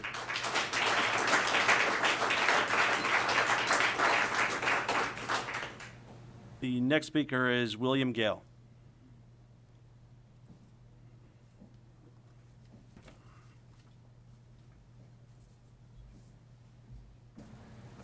Good evening, folks. My name is William Gale. I don't think I can top any of those speeches. They're marvelous. But the reason I'm here is to talk about something a little more broader. And I was here about 2 months ago. The confidence, or the lack of confidence, the public has in you all up there and ability to do your job. Okay, so I'm not known as the brightest bulb out there. I think a couple of those folks out there will tell you. But I am a bit of a master of the obvious. And I look back here, here's your staff, and there's your public. They look like they're getting ready to square off in the old country western and see who shoots out who. So I have some suggestions. Okay, with the watershed of issues on our community in regard to the issues with the school system, instead of sitting up there on Mount Olympus and letting that dam back up till it blows, maybe redirecting some of that water out here so we can fix it. I hear things like a teacher told a student the other day, if he comes in 3 minutes late, he can't use the bathroom. Now, really?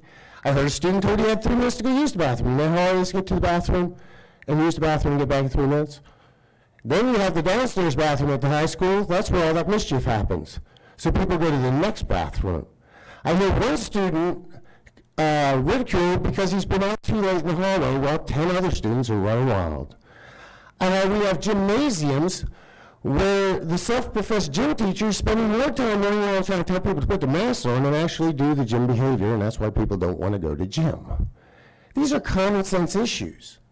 You know, this problem we just had, this violence is terrible. But if I'm not mistaken, one of these parties has been in trouble before. So you wouldn't have Thanksgiving with the ticking time, because eventually it's going to burn. So when it comes to suspension or expulsion, we have this whole, and apparently the student's still in school. So when repetitive things happen, we understand it, and it's unfortunate. But what are you doing conducting business up here on your chairs? We're trying to trust that you are the ones that are going to take care of our children. But if we can't even sit in a room together, and a community is supposed to be surrounded by their school, we should be out on the picnic grounds with our teachers saying thank you. We should be thanking you. But what is saying that apparently is not obvious. And I ask you to give that some thought. Listen to us, okay? You can do that, and you can do better, but listen to us, especially when it comes to these masks. Listen, and then these things will go away, and we'll work together to make them go away and make us a better community and a better school system. Thank you. Thank you.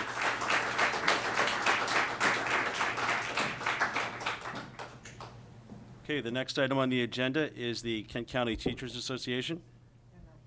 They're not here tonight. Okay. We move on to board discussion. Mr. Buckle.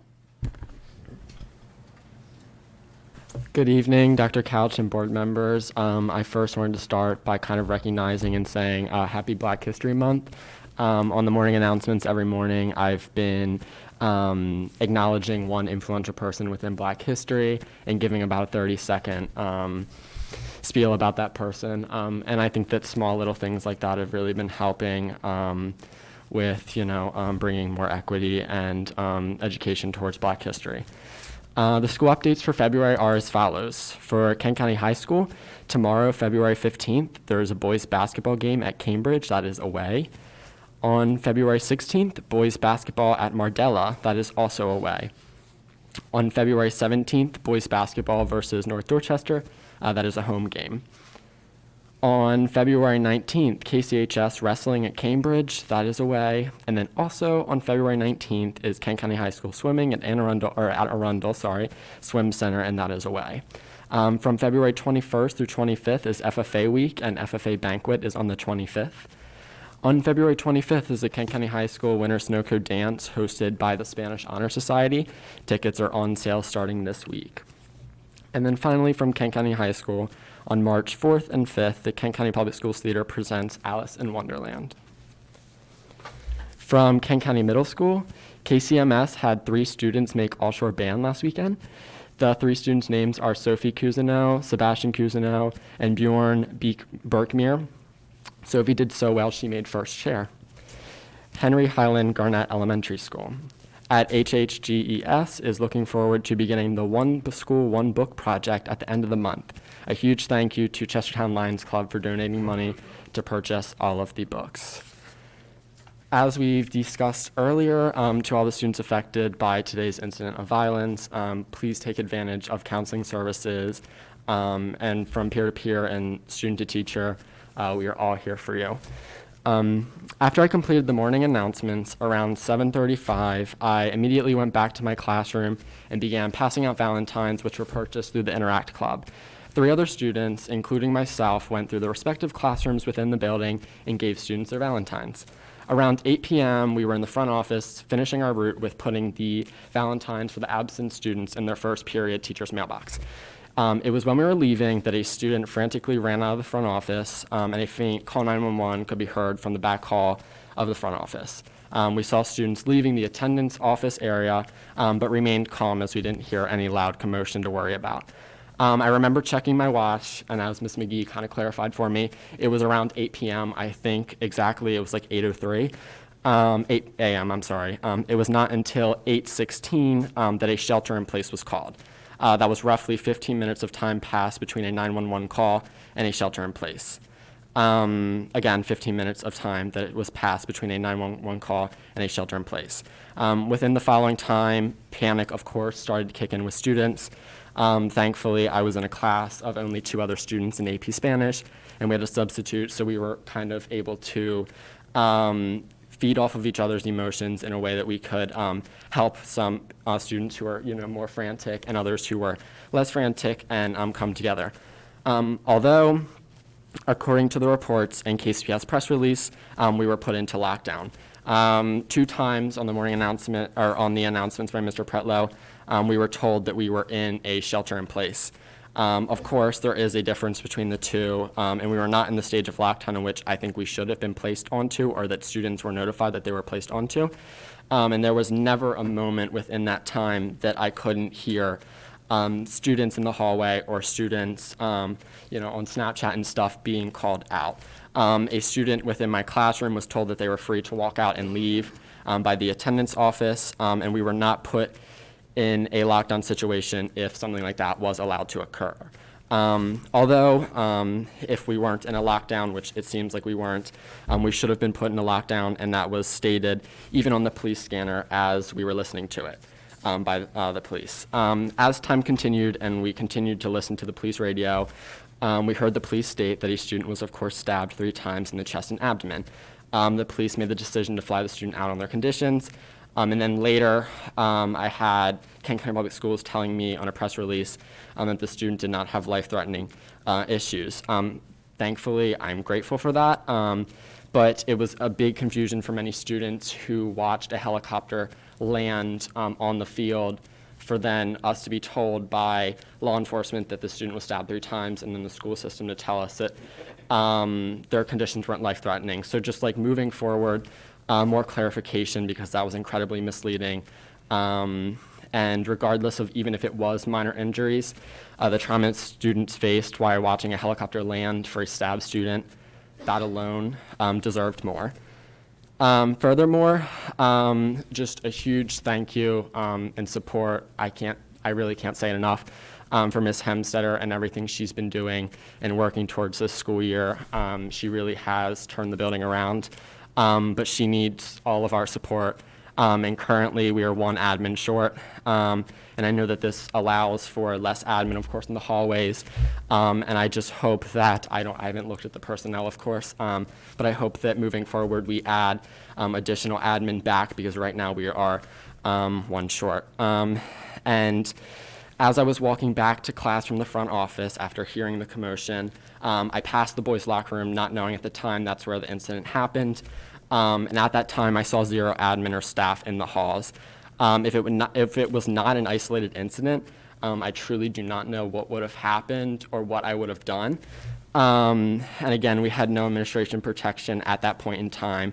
All the training, if ever received, was not used today, in my opinion. KCPS failed to call a proper lockdown, alert parents and staff correctly, and mitigate a situation properly. However, sadly, I am not surprised the school system has yet again broken policy and swept things under the carpet, because it's in our nature. A year ago on Wednesday, we saw our former principal, Mr. Brown, placed on leave. 1 year later, students, we still have no answer as to why. I emailed the board just a week ago asking if I could add a policy for first reading, no vote first reading on the agenda. This policy was for partial voting rights. You denied me, saying that I could bring it up during the meeting, but that it would not be placed on the agenda, and in doing so, went against your own policy on policy and the Open Meetings Act. During November, we had a big fight that was targeted alongside another student, turning an individual in for posting violent things online. For clarification, that was the big fight right before Ms. Hemstetter came in, and there was an individual who was posting things on Snapchat. And at that time, we had additional support from the board and the building. I turned some of those Snapchats in to Mrs. Williams, Mr. Pretlow, and Dr. Couch. We were in a building, or in an office adjacent from the cafeteria. I never received notice that the situation was taken care of, because it wasn't. The kid strangely found out that I snitched on him, and started posting things about jumping me and playing his own version of Smear the Queer. The only board member who reached out to me for having to end my school day early for being threatened in an act of violence with Ms. McGee.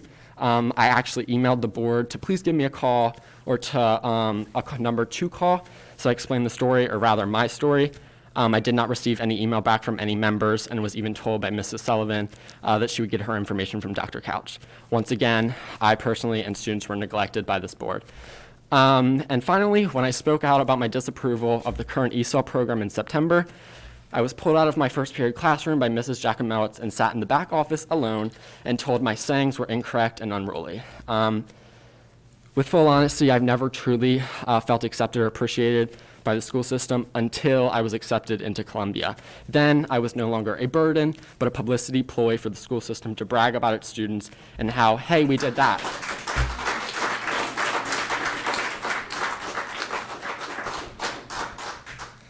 But the truth is, I would have never gotten into Columbia if it wasn't for the realization of how much the school system lacks. I had to study for lecture and classes on my own. I had to learn math on Khan Academy and gain extracurriculars elsewhere because I was not given it here, which deeply saddens me, deeply. This board denies any sort of progressivism because you do not want to change. You do not want to give me voting rights, and we don't want to hear public input on things. You have never had to step into the lens of the oppressed because you are the oppressor. We sit as elected officials to uplift and progress KCPS, but through my time at KCPS, I've done nothing but travel back in time. A big fear for my parents going to Columbia University is crime and violence near campus in Harlem, but why should they worry if that violence is already happening at KCPS? The only way things will change is through realization of wrongdoings and going past it. Through a heck of a senior year, I still have so much hope, and I don't know why at times, but I have so much hope. But time and time again, my hope is crushed. I thank you again for the allotted time, and I really hope that moving forward, we realize that these situations are going to do nothing but continue to escalate. And conversations with students, especially the student board member, are really going to help with progressing this board in a public, positive lens moving forward. So thank you.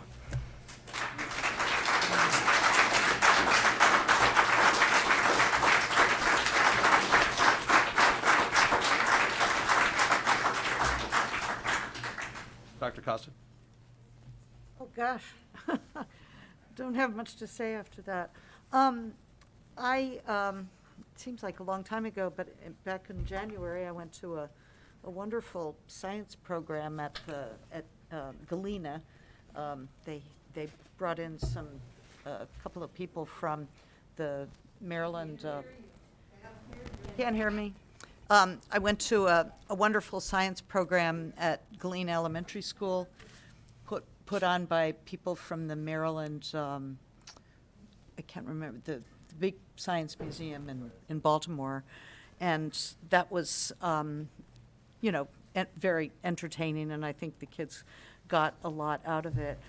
Before the pandemic, we had a multicultural committee, it was called, that met about once a month, and it was kind of a citizens committee because there were a lot of people from the community, and I thought they made, really good suggestions. And so now this committee is called the Equity and Excellence Committee, and it was a Zoom meeting they had a week or two ago, and it was really only school personnel.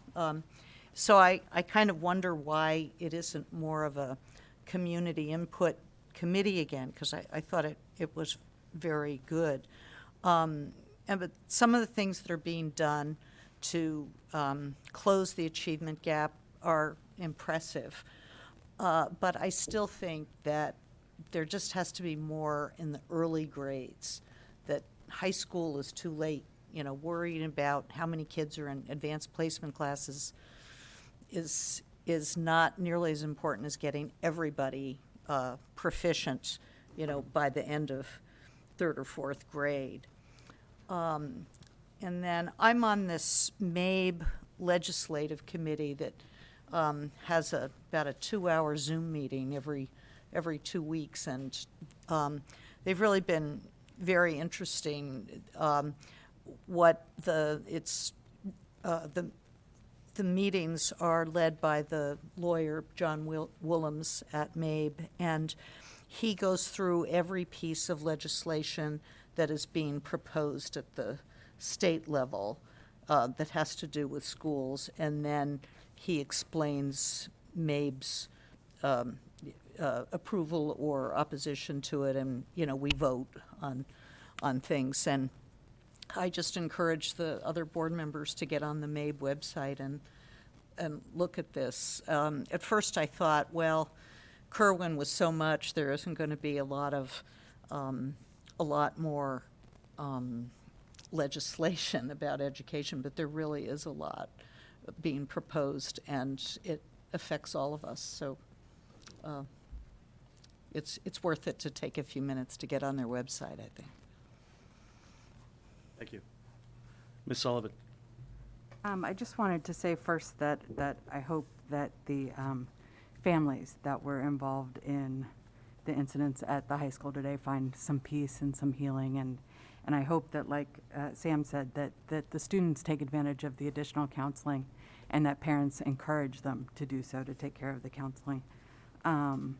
Last week, Bill Leary, who's an historian with Sumner Hall, and I were able to meet with Chris Hemstetter, and we are looking for a place to hang the Legacy Day exhibit from last summer, which is about outstanding African-American athletes from Kent County from the 1940s until today. And I think that we have successfully selected a spot in the athletic hallway at the high school, and we're going to try to make that happen before the end of this school year.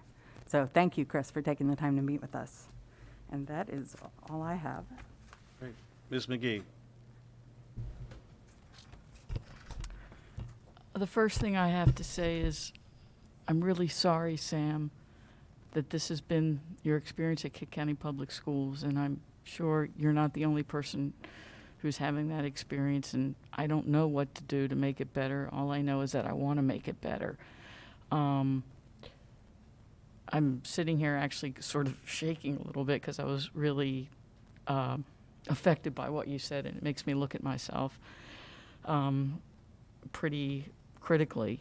We had our first Citizens Advisory Committee meeting last month, and one of the sort of consistent themes of that meeting was school culture and how it has to change. It was a pretty lively meeting. It lasted 90 minutes. We kind of had to close it down at that point.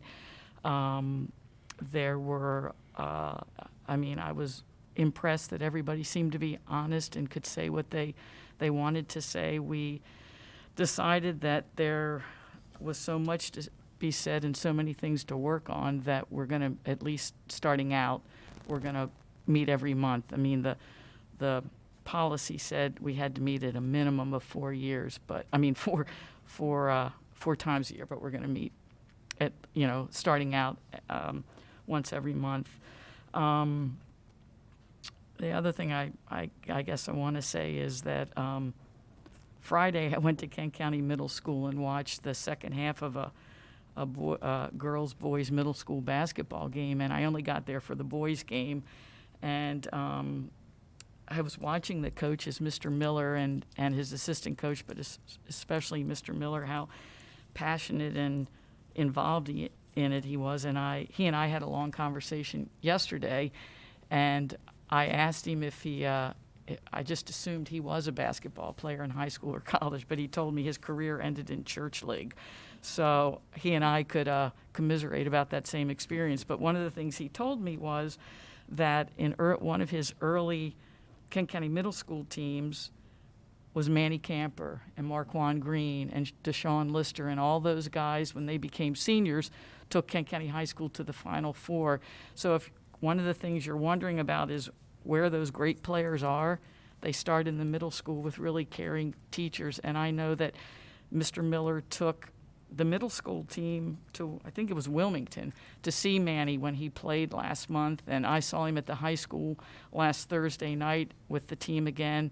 And I'm pretty sure he's going to the college, Washington College and Chesapeake College, to see Deshaun Lister. So I want to give a shout out to Mr. Miller and to all those teachers and people in our school system who go the extra mile and do the kinds of things that a lot of people don't realize they're doing. So I just want to again say that I'm really shaken by what you said tonight. And again, I want to say that it's been such a bad time, and not just this year for you, but it sounds like it's been a couple of bad years for you. That's it. Mr. Johnson? Yeah, yes. Good evening. Just before I get into some other comments, just to give you a rundown of some things that are coming up. I was able to get into 4 of our schools back in the end of February, at the beginning of February, excuse me, seeing our students learning in the room. I was able to observe some small group instruction, was able to view some lunch shifts and see how some of the new transitions were working out. I believe all of us on this dais have gotten an invitation to the Black History Celebration at Rock Hall Elementary School. Please, that email was sent out. They are looking for readers, and it would be nice to see all of us there as well. I can't read my chicken scratch. That's quite okay. We're doing some awesome work on our Maryland Association of Boards of Education committees. As Dr. Costa said, work with legislation, work on our annual conference, and work on our new equity text for boards to guide the work through the school years that we do. And we did one of our own, Miss Elisa Stewart was recognized at the Reverend Dr. Martin Luther King Junior Breakfast annual observance for her work here in the school system. So that was also a wonderful experience to watch that and see her get that recognition. I know Dr. Couch was present. I don't know if anyone else was, but wonderful recognition as well. Mr. Buckle, I think I'm with Ms. McGee. I'm sorry, really shaken to hear your passionate words here tonight, and I'm so hurtful that, that people said those awful things to you, and know that anytime that is not acceptable for anyone to go through that, I hope that we can come to an understanding in the school district that we cannot continue to first bully anyone and to not let that go unnoticed. But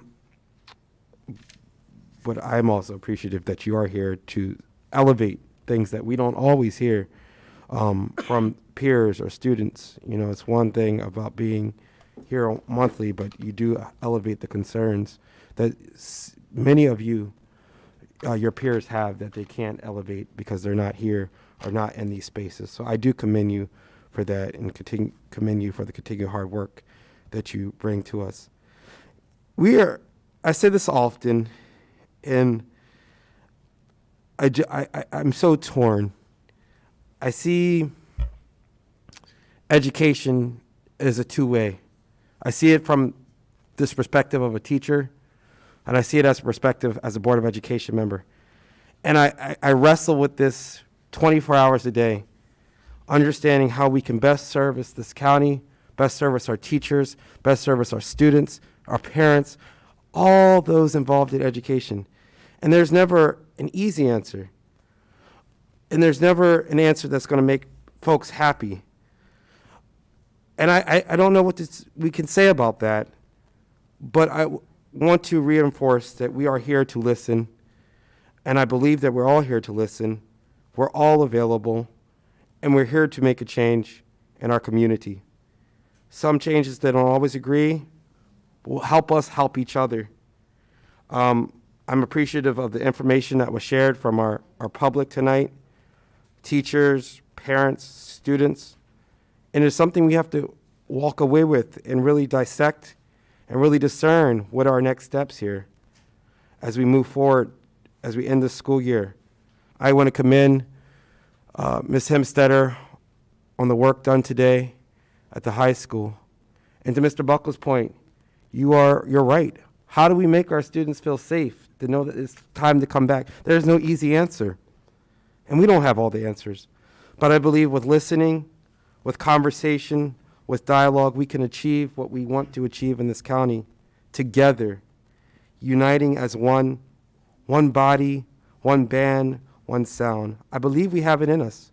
This county has remained resilient time and time again. So let us work together. Let us accept each other, love one another, and fight for justice and equality for all, but fight for things that are going to be a change to benefit education, the correct and the way that education is meant to be. Thank you. Thank you, Mr. Johnson. I'd like to also just extend a huge thank you to Ms. Hemstetter and the staff and teachers and the students today. It was very unfortunate to have that happen right out of the gate. I will say I would also be remiss in not thanking the Kent County Sheriff's Department, as I was in the area today, and that school, I don't think I've ever seen as many police vehicles in any capacity in one location and really taking control. And from what I hear, they really were a huge support. And on behalf of myself, just really appreciate their work that they did as well. I know we have 2 county commissioners in the room this evening. I just hope that you also, just a thank you for their work as well, for what they've done today. It's never easy. It happens fast. It happens in lightning speed. And for what I'm hearing, there's always room to grow. There's always room to get better, but I'm really appreciative for everything that you guys have done today. So thank you for that. It's never easy to start that day at all. It should never happen. The other piece I wanted to reach out and mention was last week I had the opportunity to attend the Kent County High School swim meet. And the facility in town, I just want to thank the Chesapeake Y as well as Dixon and some of their partners as what they've done. That facility was fantastic, and to see Kent County and QA go at it in the pool, and just to see the interactions in the space, I just want to really, really thank them as well for bringing something great like that. We are seeing students actually in the gym. We're seeing them, engaged, and I think it's great to have that type of facility in the county. So I hope that folks that have a say in what this county needs can actually lean in and provide more services like that, because that's just a huge, huge win. So, really, really happy to see that and experience that. Okay, the next grouping on the agenda this evening is Education Services. Okay, we have the Achieving Academic Equity Excellence for Black Boy Grant update.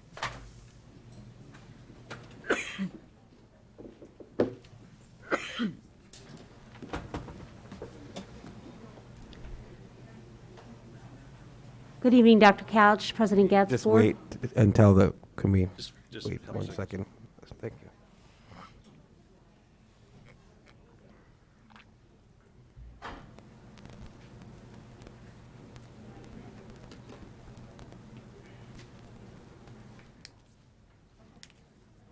Okay. Go ahead. Thank you. Okay.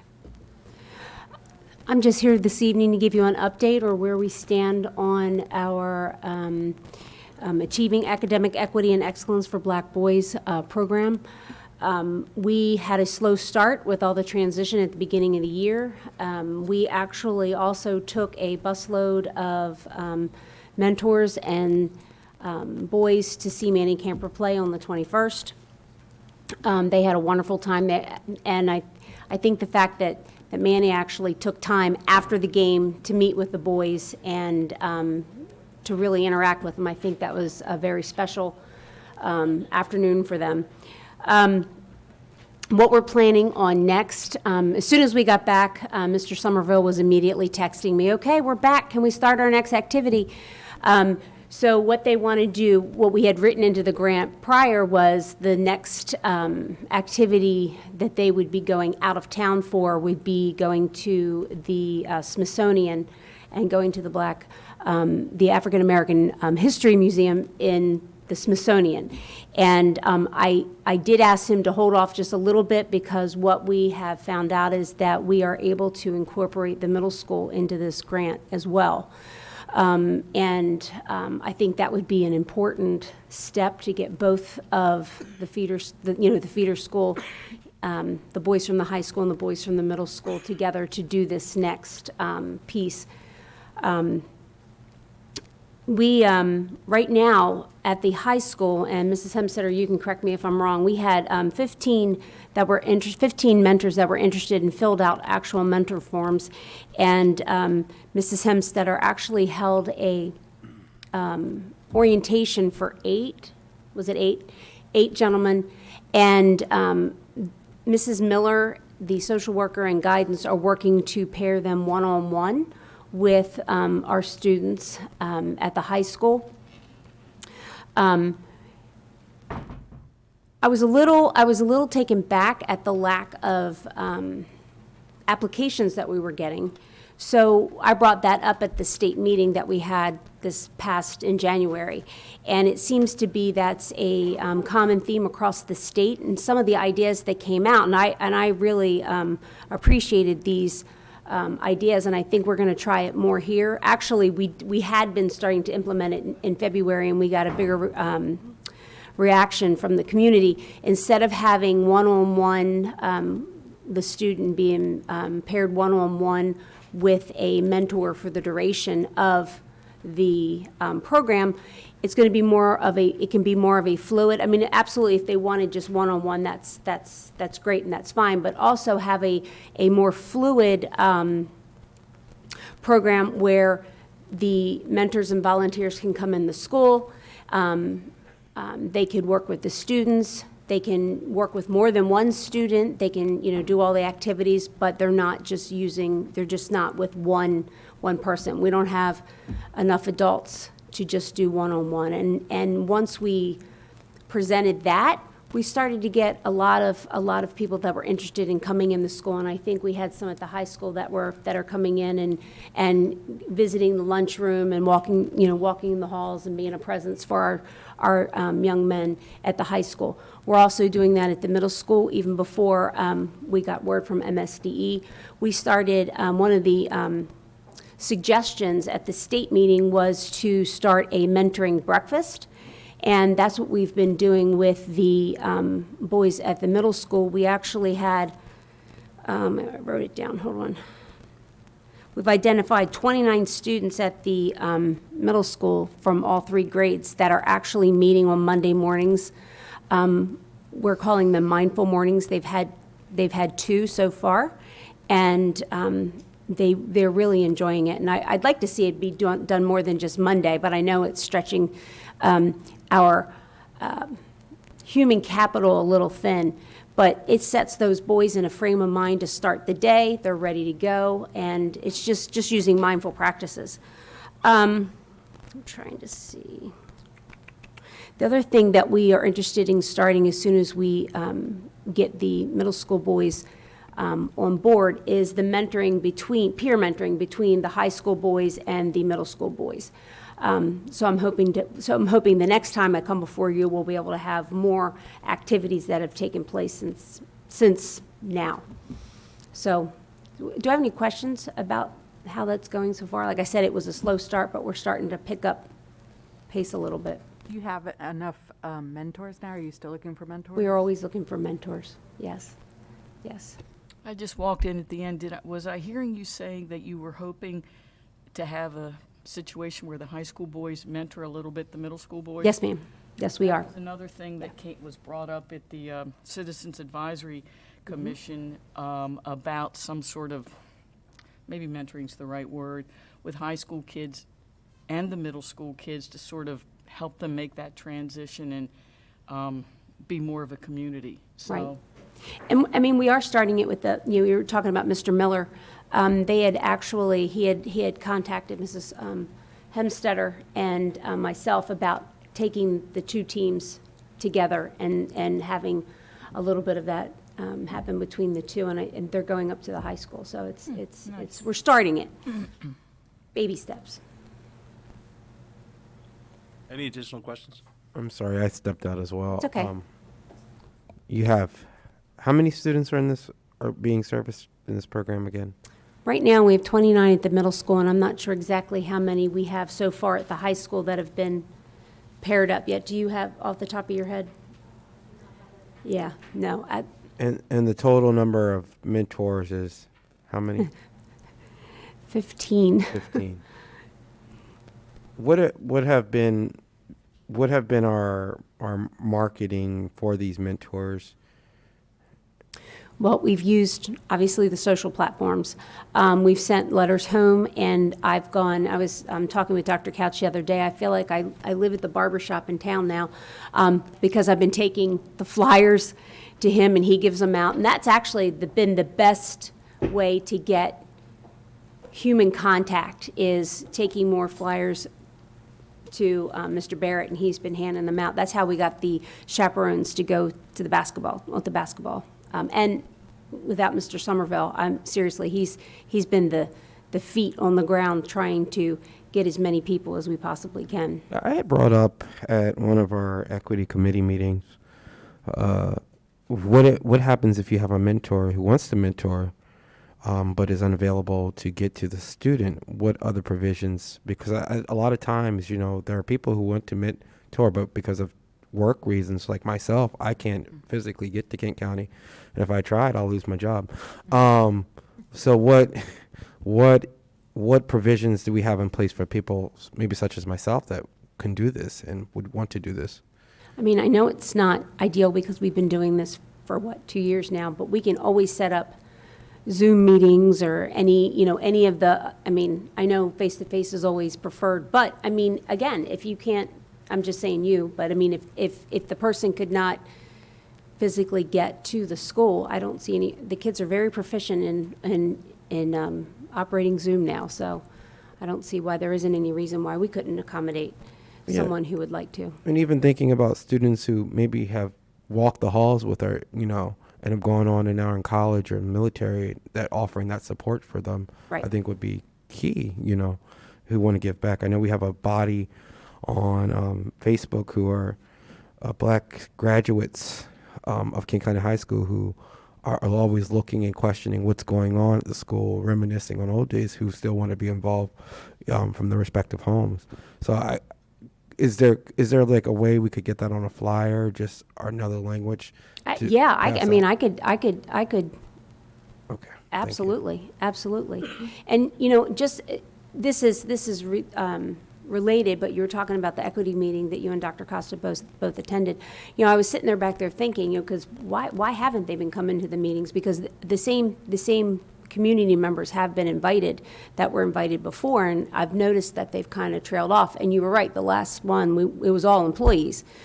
And I'm not wondering if, now that I am also serving on the Social Justice Action Committee, the Education Subcommittee, and it's the same community members that were coming to ours, I'm not wondering if my presence there has kind of made things dwindle off on this one. I don't know. I'm just guessing at this point, but they are still invited to every meeting.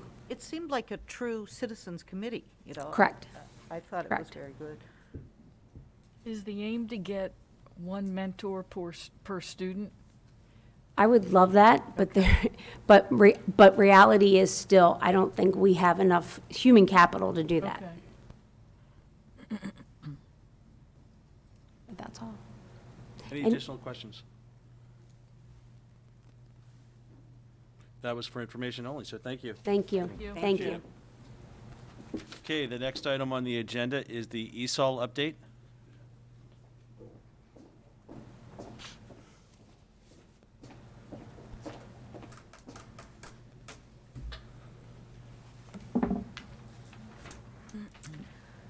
Good evening, President Getz, Dr. Couch, members of the board. This evening, I bring with me my colleague, Michelle Serino. She is one of the instructional specialists for Kent County Public Schools. And we'd like to share with you an update of our Esol program. We'd like to tell you a little bit about our students and staff, what's new this year in the program, some specific interventions and programs that are in place, special opportunities for our Esol students, as well as professional development that our staff members have participated in this year. As a school district, at this time, we have 85 students that are part of our English learner population. These include a variety of languages as described in the slide presented here. Most of them are Spanish-speaking students, 84. You can see that they range in grade span from pre-K all the way through 12th grade, with a bubble right around the grades 2, 3, and 4. This breakdown is just a nice way to see at a glance the number of students per grade across all schools. And we look not only at the number of students in a specific grade level, but also at the bottom, the total number per grade. Because as we know as a school district, one of our measures on our state report card is we look at the gap between all students and English language proficiency.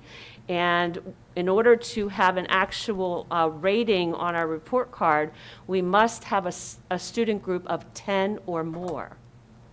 So when you think about this at this point in time, we really only reach that mark with students in grades 3 and 4. But really, across the schools, there is not a single school that hits the double digit. So that means that the schools themselves will not receive a rating in this particular student group.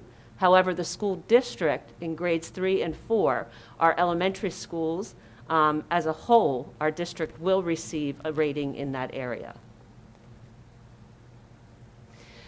The population includes students that are both immigrant and migrant, and we just wanted to share with you that the immigrant students are those who were not born in the United States and who have been enrolled in our schools less than 3 years.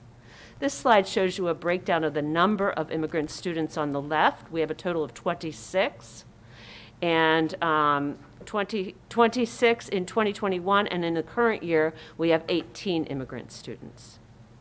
On the right-hand side, we look at the students that are the migrant students, and those are the students whose families work in agricultural or fishery industries and often move across state lines several times within a 12 to 36-month period. And again, 14 students last year were migrant students, and this year we have 12 students in Kent County. And we do have an overlap. 4 students actually are both immigrant and migrant. One thing that's important to note is they are 2 different funding streams. So our title grants, there is a title grant we receive that specifically is directed toward the immigrant students. That's the calculation that they used. It's based on the number of immigrant students that we have. And there is also additional migrant funding and support that we get for students that are identified as migrant students. And we'll talk about what services are brought about based on that funding, what services and resources come our way as we move forward. This is actually lifted directly from our report card back in 2019, which is the last time we had an official report card from the Maryland State Department of Education. And again, the category that we're measured on is progress in achieving English language proficiency. And you'll note that if you think back to the rating, they give a total number of points that you can achieve in each of these different areas. So this category is worth 10 points, and in Kent County, we received a total of 4.6 points, which is really bridging the 2 schools, the scores of the 2 schools that qualified. So overall, we did get a district score at the elementary level of 4.6. And that was a summary of, on the left-hand side, we have a score from Galena Elementary School, and on the right-hand side, 7.3 earned points from Garnett Elementary School. And these points, again, show meaningful growth toward having attained English language proficiency as measured by the MCAP assessment. So the students are working toward grade level standards, and that's how they meet this particular level. At this time, Michelle Serino is just going to share a little bit about some of the new pieces that we have in place, both on our website and for teacher access to resources. And before I turn it over to Michelle, I just want to share what an amazing job Michelle has done going above and beyond to learn this new portion of her role. Many of you know that in the past, Lynn Ewing has been part of our system for over a decade. She retired from Kent County, worked for Queen Anne's County in that role, but we still consult with Lynn on a pretty regular basis just to check in and get guidance. And we also have tremendous support and networking from across the Eastern Shore as well. So it's a really, I think, fabulous way to help us grow and learn what we can do to best serve our students. So Michelle will let you know a little bit about some of the tech updates and what's new in curriculum. Hi, thank you. So we have 2 new tech resources this year. One is right on our Kent County Public School website. There's a new page that lays out the Esol process and explains our WIDA English language development standards that we follow. And also new this year, we have the new curriculum website, and there's a link within that website that's for ESOL resources for regular general ed teachers as well as our ESOL teachers. Okay. We have our wonderful returning ESOL teachers. And new this year, we have a bilingual tutor who's funded through the Title III grant, and that's specifically for our immigrant population.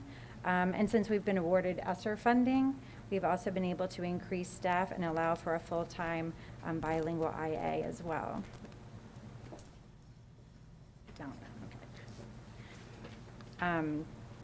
We have a lot of different interventions and curriculum supports that are used in class and in small group with the ESOL teachers and general ed teachers.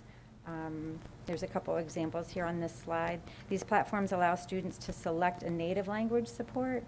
And we also just recently purchased with Title III money some Lexia English seats. So if there are students who need even more support and instruction in learning English, they can also access this program as well.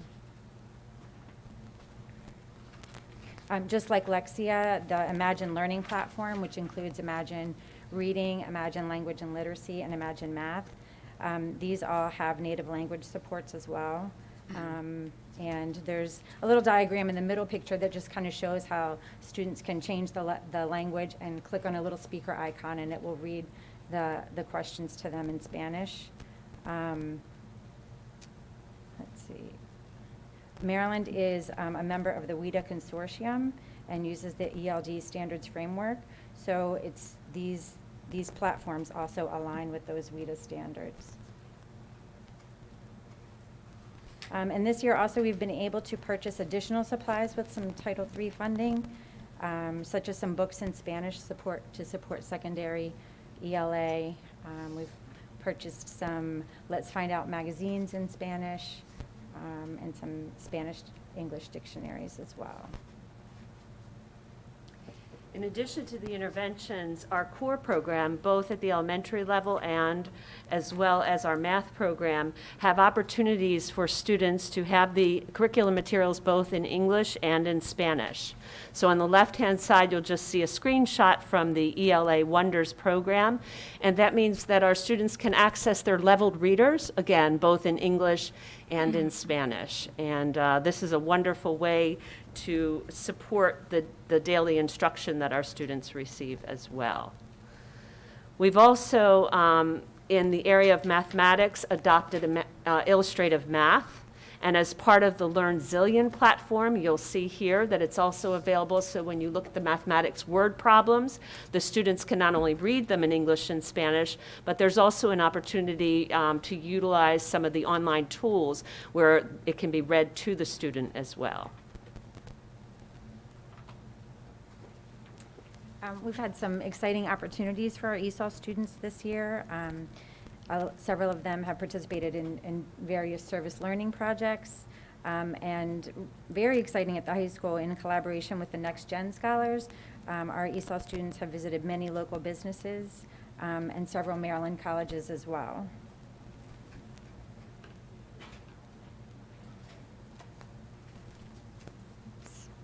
There are several scholarship opportunities, and there are some scholarships that you can see here that are specifically for ESOL students. And we've had 2 presentations at the high school on the camp program.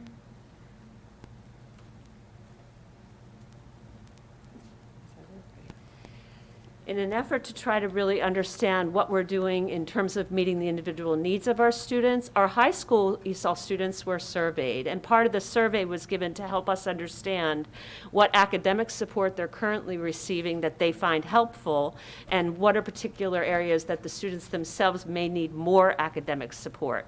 And what I've done here is we've just lifted some of the comments that our students actually shared with us, and this year in particular, the students commented that they felt that they received more help on homework, and most of the academic seems to be with their ESOL teacher. In this particular incident, the student specifically named Miss Lerner, who's the high school ESOL teacher, and just how the teachers themselves, they found, are really reaching out to offer support when needed.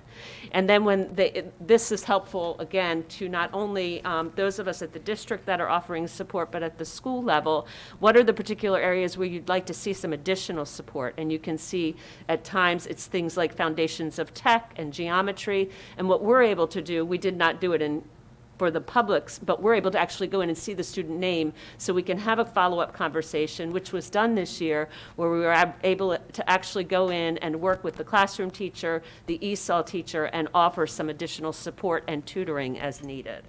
So I think that's something we have not done in the past, and going that extra step to try to really find out a little bit more about some ways that we can do a better job meeting the individual needs of students was very important to all of us. We not only thought about the academic, but the emotional as well. And we were pleased to find out that students did feel very confident knowing who they could turn to at the high school level, and that was anyone from the principal as well as the classroom teachers. But we wanted to be sure that they knew how to access the counselors and guidance support as needed. So again, the survey asked the questions about the emotional support that they were receiving from the content teachers as well as from their ESOL teachers, and what is it that they found most helpful. We think that as we continue this, having an opportunity to do additional surveys will be another way for us to glean yet another data set to help see whether or not we need to make adjustments with the programming that we're providing. And I'm very proud of our ESOL teachers. Anytime I've given them any opportunity or just sent them an email about a webinar or something, they've jumped on every chance. So as you can see from the pretty long list there, so far this year they've attended a lot of different webinars and virtual conferences. We have another one coming up in March. And in addition to that, we've integrated some things during our district PD days for general ed teachers as well as the ESOL teachers. And finally, this year we are being monitored, and I know that I have shared that before, which just means that anytime we're receiving funding, we are required to show evidence of the work that we're doing through documentation, through artifacts.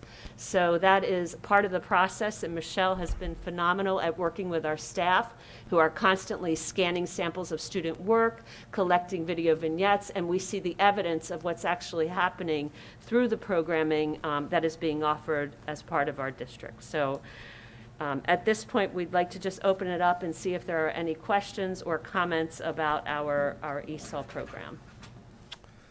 So, question. Let's. I'll start with how many of our students are testing out of ESOL? Yeah, I don't have the number on me. Right now, we're in the access testing. It actually ends this Friday, so I'll have a better answer for you after Friday.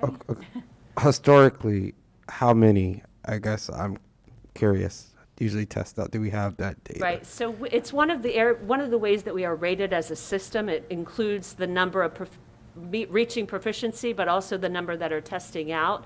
And we have had an overall strong record of success with those that test out each year. I think it would be a more solid answer if I could actually bring you the numbers. So that could be something that Michelle and I can bring back and include the more current, which are happening right now that are underway. For our regular classroom general education practitioners, how are they incorporating the WIDA language domains in their classroom? I love that question because each child has an individual report that shows their strengths and needs and the area that they have to focus on. So for some, it's a greater focus on speaking and listening, and for others, it's the learning to read process. And it is our teachers, our ESOL teachers, that have a variety of ways to serve the students. There are cases where they do the push-in model, which is going in and working directly with the classroom teachers. And then in our high school, there's actually a class. So for those that have more intensive needs, they receive daily class time with the ESOL teacher in delivering specific services to meet those needs. So I'm not sure that did I answer your entire question? You touched on individual goals, but I just would. So I guess my question from informal, just without having the ESOL present, okay, let me freeze frame there. I'll stop with that question. My question first is, based upon some informal data we've gathered, where do we think our English language learners, what area out of those speaking, writing, listening, reading, what areas do you think they are struggling with the most post-pandemic, post coming back into do we have a good read on that just informally? I would say what we know right now is that we do have the data that we've collected. And what I've looked at most recently are the home language surveys. So when you look at those, I'm not sure if you're familiar with that, but that's part of the screening tool for them to be able to receive the services. I don't have a summary in front of me, so I don't want to answer something that we don't have. I don't know which particular domain, but I do know that that is what drives the work that our teachers do. So if we had our ESOL teachers with us, they would be able to speak specifically to the area of strength and need for the individual students. I don't believe it's just one overarching area for most students. It really varies. It's very individual. When I've done the sort of informal walkthroughs and spent time with the students in the classrooms, you know, I can see some students are stronger in some of those areas and some are not. And from what I've seen so far, it's very individual. So I guess my question was, taking it back to my original question, was how do we get our educators to incorporate these language domains mainstreamed into the academic learning environment? So while we're supporting the students individually, we're actually supporting the whole group, and we're supporting all the students who also may struggle with those speaking goals, those reading things. Do we incorporate that? And what does that look like? Well, in some of those platforms, those Mention Mabe. WIDA standards are already embedded. Okay. And they're also embedded in the Wonders 2020 curriculum as well. So they really do reinforce the speaking and the listening and the writing and the basis of the standards framework for WIDA. Okay. Thank you. Are there any additional questions for the ESOL update? Yeah, I have a question. So I was looking at the numbers, and like you mentioned, it seems like the third, fourth, or fifth grade is where you have the highest concentration. So I know legally now a student can't leave the school system until they're 18, right? So I wondered if the number, it seems like it sort of tapers off a little bit, especially by the time they get to high school. So is that a reflection of the fact that we've got kids that are leaving, or a reflection of that maybe their families are moving, or maybe it means nothing? I just wondered. I think it's that, but I also think it's students are testing out of ESOL. Okay. So these are our ESOL students, and I think that they're getting what they need, and then they eventually by that age have tested out. Unless we have some new students that come in later, Yeah. Didn't start with us early in elementary school and we're through the ESOL program and we're able to test out. We do have some students that come in middle and high school and are just starting our ESOL program. But I think that the majority of that, why you see a smaller number in the upper grades, is that the students that have been with us have tested out. Okay, well, that's a good thing. Okay. Any additional questions? I just had rather a statement. I know that in the beginning of the year, I really pushed on ESOL because kind of through gaining more knowledge on ESOL, I saw where we were lacking. But I think that just in this year, the work that's been put not only into Esol, but then back out to the students. I thank you because just to look for where we were in August to now, that huge shift, I think it's really benefiting students. And to talking to some of the Esol kids, I really think that they, are benefiting from these programs and the new programs in which are in place. So thank you. Thank you. One more, I'm sorry, I know I could beat the dead horse over here.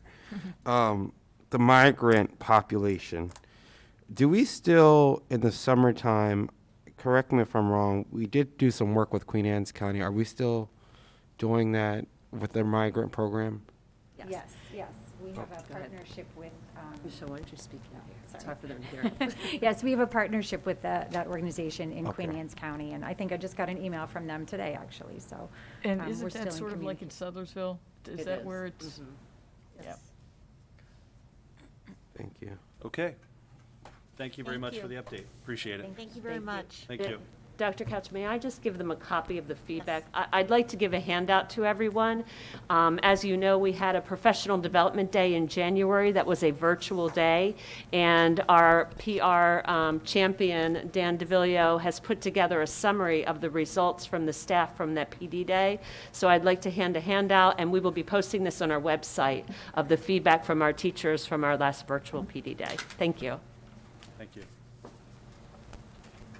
Okay, the next item on the agenda is the fiscal year 23 school calendar approval. Thank you, President Getz, Dr. Couch, school board members. The night is finally here. I know this is something that the board looks forward to each year. So I wanted to, kind of give you an update of where we left off when I first spoke to you back in January. On Monday, January 10th at 12 o'clock, we had a total of 645 responses. In real time, when I was up here that Monday night, we were over 660 responses. We had said that we would share out the vote a few more times, which is what we did. And I'll present you those results in 1 second. But if you recall, when I was also up here on Monday, the 10th, I had said that we needed to go back and look at the data for this staff responses for the MSEA day, which we did as a calendar committee and reviewed. And it was almost a 60-40 split of staff being in favor of having the traditional MSEA day off, which is October 21st. So with that data, the calendar committee went back and decided to bring forth a pre-Labor Day calendar, which was what the majority of our votes were in favor of, with building in MSEA Day as a day off for all. So before I pull up the calendar, I just wanted to share what the actual data breakdown was. So on the original vote, we had 720 responses. 416 of them came from our parents and other stakeholders.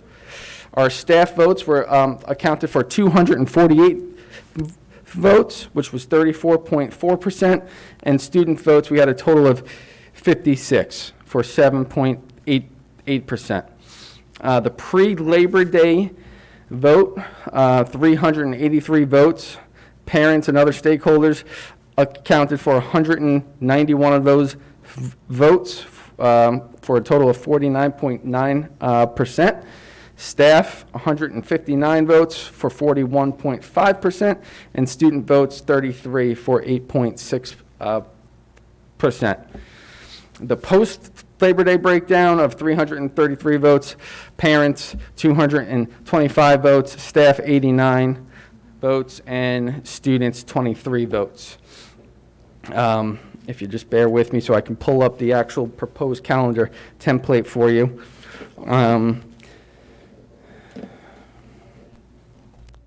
Yes, Mr. Poor, thank you, sir.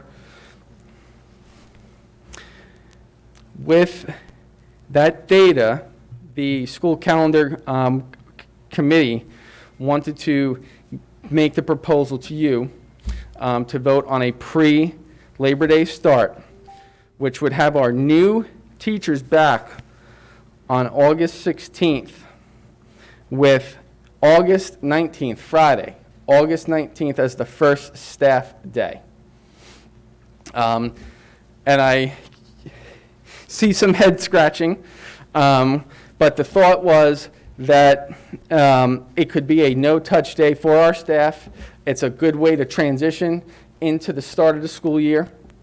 And then that following week was a 4-day week, taking into account that last Friday before the school year truly starts with students. We have a lot of, new teachers who historically, are hired. They come from, out of county, out of state, and they're making those final efforts to get settled, whether it's in a house or a new apartment. And it was also, a idea that our full-time staff had a little extra time to do whatever they needed to do before the school year starts. In addition to Friday the 19th, and after talking to our teachers on our school calendar committee, typically, the day before the start of the school year, the school week, a lot of the staff come in anyway to, start making the, getting everything set up for the start of the school year. You will also see that we built in our half-day early release days, with the majority being in the second half of the school year. We do have at least one built in the first half of the year, which is in November, right here. But the majority fall in the second half of the school year, starting after January. Part of this calendar is an extended winter break and an extended spring break, as we stated back in January, and has an end date for June 16th for staff, last day for students on the 15th. I believe it was you, Mr. Getz, asked a question about, building in that half day before the spring break. We did hear what you said and added it in here in that proposed school calendar. Are there any questions that I can answer? No question, just a statement. I guess I'm a little surprised that they went for the majority went for the pre-Labor Day, and the only thing I can think of is the lure of a longer vacation and getting out of school sooner. So when we went back to the original, survey that went out to help, to build proposed calendars, in the comments, everybody, wanted a shorter year, but also extended breaks. Yeah. And that was a frequent comment that we spoke about. And the only really way to give, everything that everyone was essentially asking for was to build it in to a pre-Labor Day calendar. But, it was a close vote, but the majority are still in favor of a before Labor Day start. And that is what the school calendar committee would like to bring forward to you. Okay, this is an action item. The administration is recommending the approval of the proposed fiscal year 2023 calendar. Do we have a motion to approve this calendar as presented? I move that we approve this calendar as presented. Dr. Costa has the motion. Do we have a second? I'll second. We have a second by Ms. McGee. Any further comments, questions? I just want to thank you for you really spent a lot of time on this and included a lot of people. Well, I do have to say our school calendar committee was, awesome. They, we met at least 3 times and had numerous exchanges, people, jumping on a call on a dime, gave great input, and, we just tried to really, go by with what the data we had. Okay, we have a motion Thank and a you. second. Any further comments? Hearing none, we'll call for the vote. All those in favor? Aye. Aye. Opposed? Hearing none, the motion passes. Thank you very much. You're Appreciate welcome. that. The next item on the agenda for this evening is the Kent County High School 2022 graduation date. Good evening, Dr. Couch, President Getz, and board members. I want to take just a quick second to publicly thank, first of all, Sam, for your passionate thoughts, your support, and the perseverance that you've done. It does mean a lot. I also want to publicly thank Dr. Couch, central office staff, and the board members, Kent County law enforcement, teacher staff, admin, and families of Kent County High School to help and support to mitigate the event that happened at KCHS today. So thank you for that. But I'm here for two positive action items for your approval. The first is a KCPS calendar change for graduation 2022. The KCHS Graduation Committee would like to propose a calendar change for the Kent County High School 2022 graduation. We would like to propose the following: that the KCHS class of 2022 graduation date be Friday, June 3rd, 2022 at 6:00 p.m. with a rain date of Saturday, June 4th, 2022 at 10 a.m. We would like to propose an outdoor event in the KCHS Trojan Stadium for the proposed graduation date and also the rain date of Saturday. We received positive reviews of last year's graduation being conducted outdoors. Due to the June weather, a late afternoon ceremony would help with the heat. And if we have to use that rain date of Saturday at 10 a.m., the 10 a.m. ceremony would also help with the heat. So the administration is recommending approval for the graduation date to be Friday, June 3rd, 2022 at 6 p.m. with the rain date of Saturday, June 4th, 2022 at 10 a.m. And I'll take any questions. What Yeah. was the, sorry, Ms. McGee. Go ahead. What was the original date that was selected? Saturday. It was still the 3rd. It was still Saturday, yes. Okay. Are we going to see if we can use the town of Chestertown stage again? Yes. The letter has been sent to Chestertown, going through the process. I've already got approval Great. that we will be able to use that. It just needs to go through the process. When do you envision coming to us with your suggested graduation speaker? We are talking about that with class advisors at this point. We have a scheduled senior meeting on this Thursday, just to bring some I just want to ideas. say that I know it was sort of a kind of draw in the dirt kind of thing last year, but I absolutely enjoyed hearing from the 2 teachers. And I think it really meant a lot to the kids too, because they could really, it was listening to somebody who'd been through what they'd been through. So I thought that was great. Thank you. I attended the graduation, and I also enjoyed the speakers.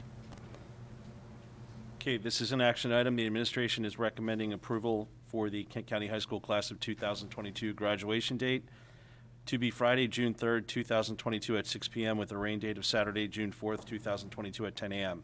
Do we have a motion? I just had a quick question statement before we moved on to motion.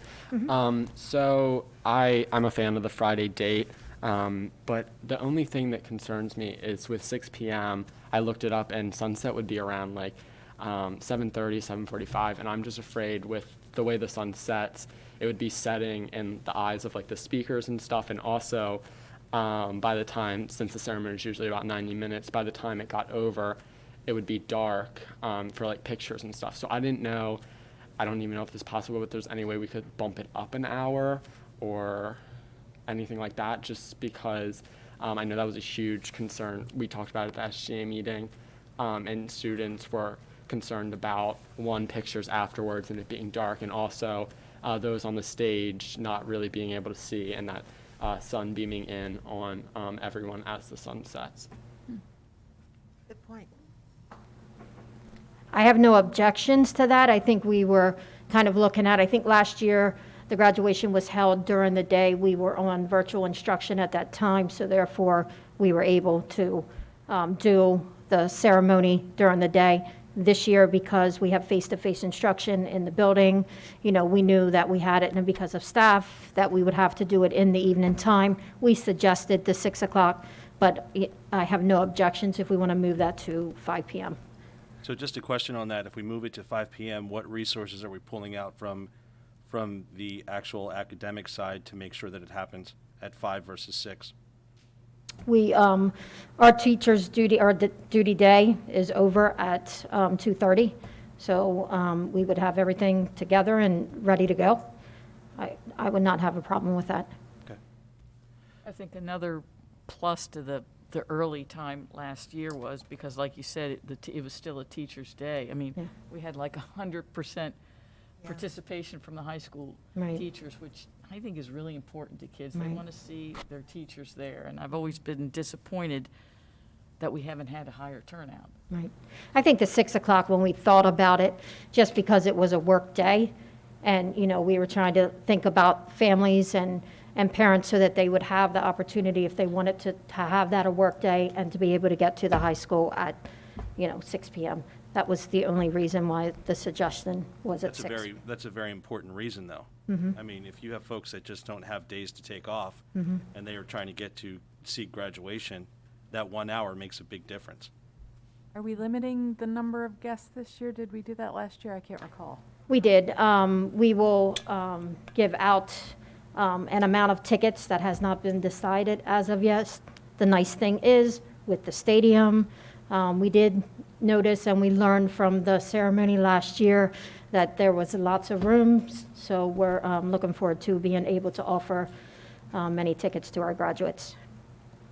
Will it be live streamed or at least archived? Because I Yes. think it was last year, right? Yes. I mean, our point would still be to live stream it. Okay. And allow those, that Mr. Poor actually was the one who made that happen, so I'm assuming that's going to be the same thing. Mhm. Okay. I think we need to talk about the time then. I mean, the stadium has lights, right? Yes. Thank you. I think Sam brought up two Yeah. valid concerns, though. I did too. And I think that the biggest thing for a graduation for the class of 2022 is to hear the opinions and concerns of class of 2022 members. And at an SGA meeting, we were kind of discussing, because sometimes we'll go through kind of board agenda and get kids excited for like next year, like possibility of, being student member or something like that.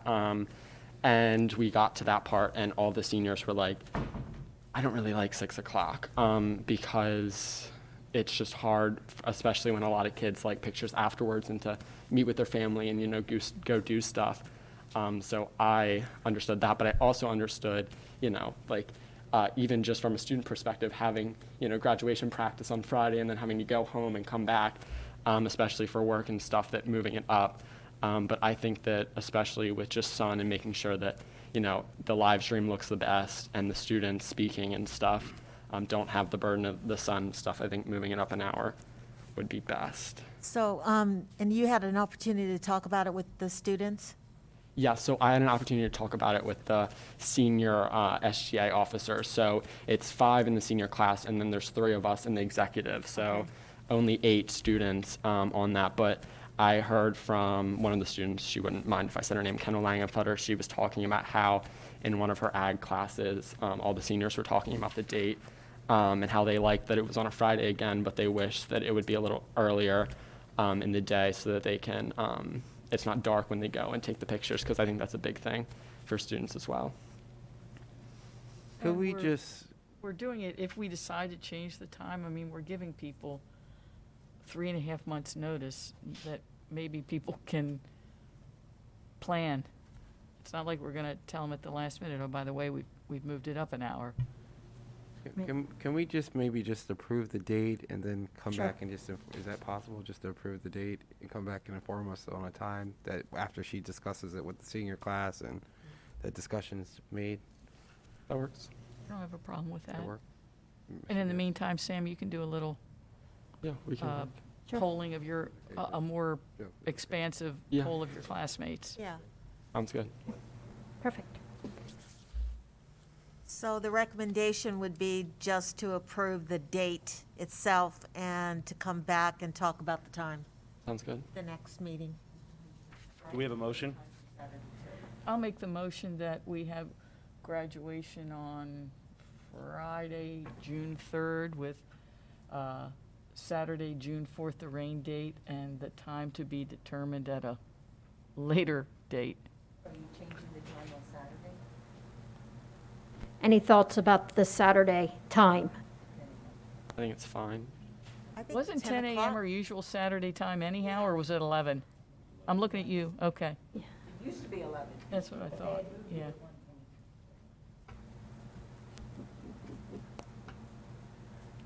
So Trish, you have the motion?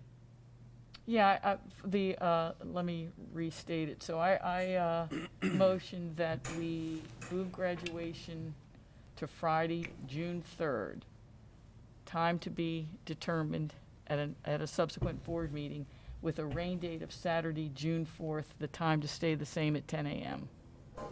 Do we have a second? Second. We have a second by Mr. Johnson. Any further comments? Questions? Hearing none, we'll call for the vote. All those in favor? Aye. Aye. Opposed? Hearing no opposition, the motion passes as stated. Thank you. Perfect, thank you. Sam, thanks for those concerns. The next action item that I'm presenting to you this evening for approval is a request for the Kent County High School Band and Chorus student overnight stay to perform at the World Strides National Music Festival in Williamsburg, Virginia. The students would leave on April 21st and return on April 24th. The KCHS Marching Concert and Jazz Bands will be performing in the festival as well as the show choir. There will be approximately 36 students and 10 chaperones to be in attendance. All students are expected to maintain their academic eligibility and be in good standing at Kent County High School in order to attend this event. The cost per student would be $325, with their chaperones being slightly higher, but the payment cost would include the hotel room, a tour of Williamsburg, and festival costs. The music boosters and band transportation account will cover all transportation costs, and the students would be responsible for meals and incidental costs. So the action item is not for the amount. The action item is that we would approve the overnight stay for our band students to World Strides National Musical Festival in Williamsburg, Virginia. So there would be 2 school days. The 21st is a Thursday and the 22nd is a Friday? That's correct. And they'd be leaving during the day on the 21st? Yes. And these would be considered excused absences? Mm-hmm. Okay. Any idea how many chaperones will go? And I'm assuming Mr. Wharton's going. Yes, Okay. 10. We're expecting 10 chaperones. I know this is always actually a highlight for the band kids, and the thing that they build towards the whole year, and for some of them, and they are responsible for raising their own money, so I think it's, and you know what, they always do great. They do. And they always represent Kent County High School so well, both in their musical performance, but just actually in their behavior as good citizens, so. Yes. I'll make the motion that we approve the overnight field trip to the World Strides National Music Festival in Williamsburg, April 21st to the 24th. So we have a motion. Do we have a second? Second. We have a second by Mr. Johnson. Any comments or additional questions? Just a question. So the students are, just so I make sure I understand, the students are leaving on the 21st, Mhm. performing those 2 days, the 23rd and 22nd, they're performing, and then they're coming back on the 24th? They will leave Kent County High on April 21st, which is that Thursday around 9 a.m., and return on Sunday, April 24th at 5 p.m. The festival itself would be the 2 days, would be the Friday and the Saturday. Okay, that was my question. Okay, we have a motion and we have a second. Any additional comments? Hearing none, we'll call for the vote. All those in favor? Aye. Aye. Opposed? Hearing none, the motion passes. Ms. Hemstetter, thank you for presenting. Thank you. Appreciate it. Okay, the next item on the agenda is the expenditures revenue report. Ms. Stewart? Good evening, Dr. Couch, President Getz, members of the board. Before I get started, I would like to thank you, Navik, for honoring me and acknowledging that accomplishment. I really do appreciate it. First, we're going to talk about the monthly revenue and expenditure reports. What you have before you is what we have received in revenue from the start of the fiscal year, July 1, 2021 to January 31st, 2022. In our Fund 1, we have received about $21 million. Capital projects, $719,000. And Fund 5, which is our food service, $709,000, to give us a total of about $22.6 million. We keep going. As of January 31st, we have expended about 74% of our current expense fund. I've set to the side at the bottom, you'll notice the budget amendments that we brought forth. The Amendment 1, which takes care of the special students with disabilities blueprint funding that is unrestricted but restricted for students with disabilities. And then the aging schools, I believe that was about $30-some thousand, the aging schools adjustment with the carryover in the current year. And then the budget number 2, which was the increase in non-public placements for $20,000. And then for school construction, we have expended a total of $831,000, and you will see how that has been expended since the start of this fiscal year. Food service, we've expended about 66% of the funding. And then lastly, we have restricted funds, which is about 31%, but essentially about $4.2 million has been expended with including encumbrances with restricted funding. And then lastly, here is your the diagram that you can look at to see the percentage of what we have receipt as well as what we have expended. Any questions? Yes, Ms. Stewart, how many students are in private placements? Right now, for non-publics, I know of 3 that we have for certain. One, it was 4, but one, I believe, is now in our school system, and we have currently 3 that we're paying for. And that's $20,000 a month? No. So we get additional funding from the state for having the non-public placement that just goes into our general funding that we have with transfers. In special education, we have money set aside that we have budgeted. I want to say it's about $475,000 that we budget for non-public transfers because the expense is high for, paying only for the 3 needs of kids? the students. 3 students? Mhm. Do we have, and I don't imagine that we do, but any indication that there's going to be some sort of subsidy for meals for students like we've had, the last couple of years during the pandemic, we've had free lunches for all students at all schools. And next year, unless something changes, we'll only have that at Rock Hall and Garnett. So are we doing a push for farms and sort of reminding parents that we're going to have to start buying lunches again next year? Right, I think part of the issue with parents filling out the farms forms is because there have been free meals for everybody. So we'll just have to make a big push to get those completed. Any additional questions for Ms. Stewart? This is for information only, no action is required. Hearing none, we'll move on to the next item on the agenda, the fiscal year 2022 year-end projections and 7-year budget review.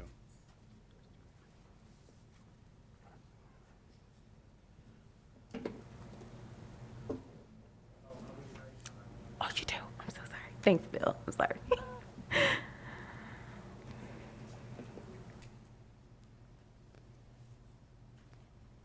Awesome. Before I get started, I do have handouts, so if you wanted to follow along, go that way, so it's a review. So, tonight I want to present to you, board members, of the fiscal year 2022 projections as well as the 7-year budget review. To begin, I want to go over a few objectives. My objectives for tonight is to review and discuss the year-end projections for fiscal year 2022, review and discuss the 7-year budget review and discuss the graphs and tables that will be displayed, review and discuss fund balance as it relates to Kent County Public Schools, and review and discuss future impacts on budget concerns. Notice that I emphasize discuss because I do want you to feel comfortable to ask me questions. Anything you may not understand, feel free to let me know. You can interrupt me at any time, but just wanted to set that precedence before we get started. So I do want to start us off with our fiscal 2022 year-end projection. So this includes actual expenditures from July 1, 2021 to December 31st, 2021. And then we have our projected expenditures from January 2022 to June 2022. And with that being said, the overall projected fund balance for year end of 2022 will be about $341,518. As you will see, total revenues are to be projected at $28 million, projected total expenditures, well, $28.1 million, and projected total expenditures at $27.8 million to give us to the projected fund balance. This does include salaries and wages, as we do encumber our salaries and wages for all employees. This also includes any contracted services that we normally have every year.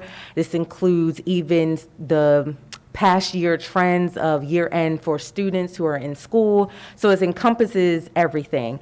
Unless something major completely happens, I believe that the fund balance will be what it is. I will like to note that with the grant funding, we usually wait until year end till all of our expenditures has been processed to then go ahead and process recodes. So if nothing major happens, then that fund balance is going to increase because we have to recode the healthcare costs and the pension for those employees who are fully paid from any grant funding. I just want to clarify. Yep. So the fund balance is on top of the 500,000? Yes, somewhere? that's not, that 500,000 is already allocated separately. Safe, okay. Yep. Gotcha, thanks. Anytime. So savings to fund balance, how do we get here? So salaries and wages, we've had, COVID, even though it honestly had a negative impact, there was a positive impact for us in the school system, as you will see as I will display in this presentation, that there was a lot of savings. So in our cases of substitutes, not having the use of substitutes as we had before due to COVID, or vacant positions that we were not able to fill during this time. And then two things I wanted to note were contracts, and I noted these two because we've brought it to the board and just wanted to do a follow-up with you. When we moved from Xerox to Centric, we did have a savings of about $25,000 to $30,000. That saved us overall in our contracted services for our printing. And we have been they've been very well with us and very excellent with us, so that's a positive. And then with 10-4, and to be completely honest, I wasn't for sure if we did, because anytime that we have to add an additional line for 10-4, it does cost money. However, in looking at the grand scheme of things with the projections, we were able to save about $15,000 to $20,000 with 10-4, and that's in our communications. So when you're looking at our budget and you're looking at communications, that includes 10-4, Verizon, AT&T, and I want to say also Atlantic Broadband. I hope I'm not missing anything, Bill.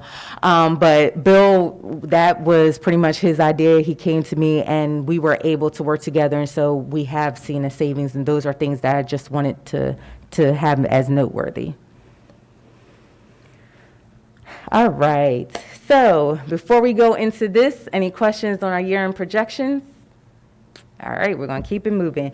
So this year, 7-year budget review, this is pretty much the snapshot of everything in totality for that year. So I summed it up by the category, and I summed it up by our revenues, in which you will see if you go into our audited financial statements, this is what we have. The 7-year review includes actual expenditures from fiscal year 2015 to fiscal year 2021. The last column, you will see what we have budgeted for 2022, and that's just for noteworthy purposes, just for your purview.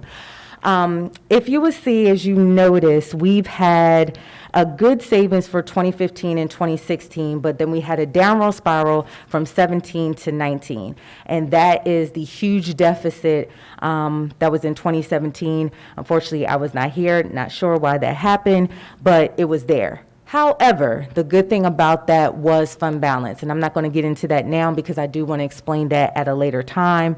But overall, you can see where the 7-year trend has been, that we've been on a good streak, but it kind of has fluctuated over the years. Can I interrupt for a question? So, we'll get away from the 3 years that we're in the red. So is there any one thing that you can attribute to, we basically doubled our fund balance between 2020 and 2021, and then, man, we took a nosedive in 2022? No, so 2022, that's to be excluded. That's just what we have budgeted. Okay. So that has nothing to do with the 7 year. I just put it there just so that you know what we have budgeted for. Okay, I got you. But it doesn't look good, okay? No, we're fine. We can exclude that comment. It was just for noteworthy purposes for you. Okay. But what about the big jump from 2020 to 2021? That was COVID. Oh, And okay. that was the attribute to, like I said, even though there was negative impacts of COVID, that was the positive. We weren't in our buildings. We didn't have to do repairs, and those repairs are Fingers expensive. crossed, we're not going to be able to count on that. Yeah, Next year. It's unfortunate, but we capitalize on that with being virtual, essentially. So all those operations you're not doing anymore. So it allowed us to have a huge savings. Did we get any extra money during the COVID season to help our schools? As far as what, outside of ESSER? Relief money from the government? Yes, that was the ESSER funding, the ESSER 1, 2, 3, and then the GEAR funding. And most school districts around the nation got that type of money Yeah. for relief? Yep. Okay. So ESSER was sort of the Start. equivalent to what, the ARPA fundings governments are getting, right? Yeah. Right. Okay.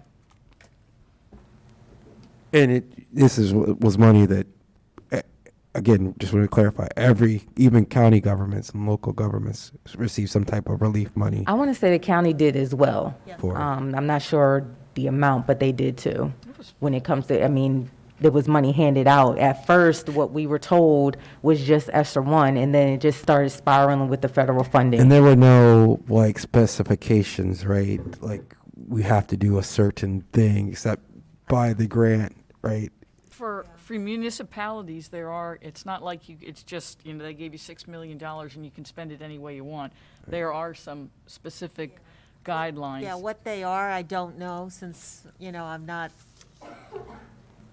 involved with their money, but Yeah. I do know that attending one of their meetings, they were talking about specific items that they could use the money for. But none of it dealt with health safe practices, right? Like making sure our students. know. Okay, I'm just curious. I couldn't say. Okay, thank you. No, you're fine. Thank you for asking.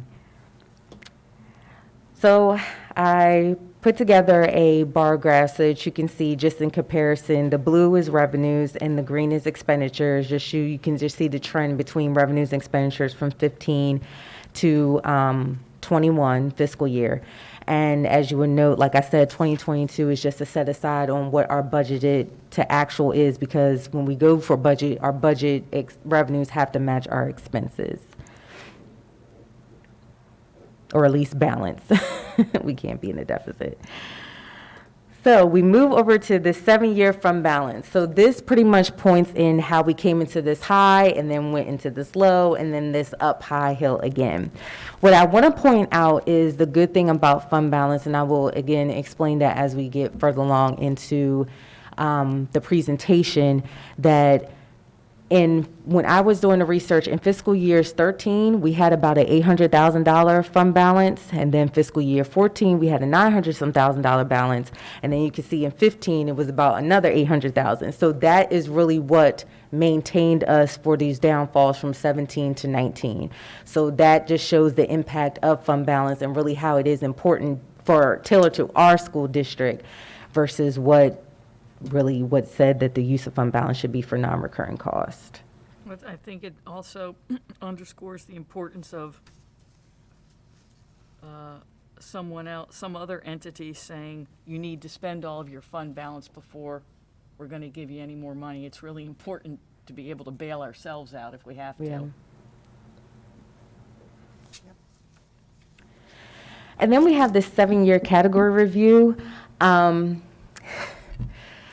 I believe this does have a correlation. When I was trying to display it in any type of way, I honestly not fully favorable of the graph, but it does really show where we are just over 7 years. And as you would notice, the green line, there's a dark orange line, and there's the orange line. So that's special education. Instruction is at the top, which is the green line. The dark orange line is fixed charges, and you have special education.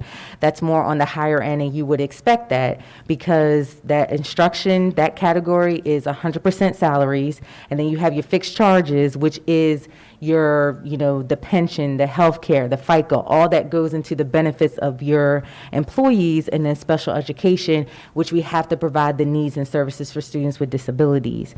If you go down to the next set, in the yellow is mid-level administration, and then there is, I want to say that's operations and transportation. They kind of operate on the same wavelength as far as amount, and they're trending. And you can expect that because mid-level, all of it still tailors to instruction and meeting the needs of our students. This line right here, that's the blue line, that is administration. I would expect for that to kind of like be standalone because that's really your central office area and handling that. And then the other lines that are kind of clumped together, and this is everything else, like the capital outlay, which is at the bottom. We don't really have much that we go in equipment. I do note that in 2018, starting here, you will see that there is an increase. So I'm assuming that there was an equipment that needed to be purchased at that time, but mostly the capital outlay includes the asbestos and aging schools. But then you'll also see everything else like other instructional costs, student personnel, student health, maintenance. Those things are pretty much around the same, and I can see how it flows together because those are those little things that add into ensuring that the operation of our school is effective. So that just gives you that, just a chart view with 7-year category. So this is a slide that I really, really, really want to point out. I hope that it just gives you a great snapshot. So what I did was took all the information from the 7-year and just lumped it together in a total. As far as now, it's broken down by salaries and wages, contractual, material supplies, other charges, equipment, and transfers. And if you can see, 57%, I think it's 57%, if I'm not mistaken, because I can't really totally see that. But I want to say it's about 57? Awesome. 57% of our budget is made up of salaries and wages. Over half of our budget is salaries and wages. Then you have 26% that is your fixed charges. Right there, that eats up a total chunk of our budget completely. So when thinking about, if anyone's asking or where the money is going and how we can sustain, you're looking at salaries and wages that are constantly increasing every single year without new revenues increasing at the same time. That's eating a great chunk of the pie. The other thing is 12% is contractual, which is our contracted services. And then you have 2% materials and supplies. That goes into our instructional supplies. That goes into every department's supply. And so when you look at it in this perspective, it really heightens that issue of, okay, we do have salaries that's always increasing, it takes a need. It's a cost, and it's a major cost. And so that kind of gives you that overview, because if you look at it, in 7 years, we've spent in total about $106 million out of $187 million expense. It's a hefty amount. So just gives you that snapshot of what our spending has looked like over the years. Well, 95% basically is coming from paying people. Yep. Right. And the 26% with other charges, remember, that includes our insurance, our increase with our insurance costs and our health care. So, you know, you add up all of those things, you really have a very small amount of the budget that's flexible, if you will. Yep. What do you mean by transfers? Pardon? Transfers. So transfers are for our non-public placements, as well as we have home teaching, home hospital. So those special, particular needs that we meet, those consist of the transfers. As well as, that's a portion of that comes from indirect costs from our grants that we charge, that we receive for Kent County. All right, so future impacts to note, and this is something that just want to kind of get the board thinking, just to put it in the forefront. Declining enrollment, that's definitely going to be an issue, because that goes along with our MOE. If enrollment goes down, that means our maintenance of effort is going to go down. Essentially, if our enrollment goes up, we're good to see an increase in maintenance of effort. There's blueprint requirements that we do have to meet, especially the ones that are tied to the required salary increases concerning our teachers.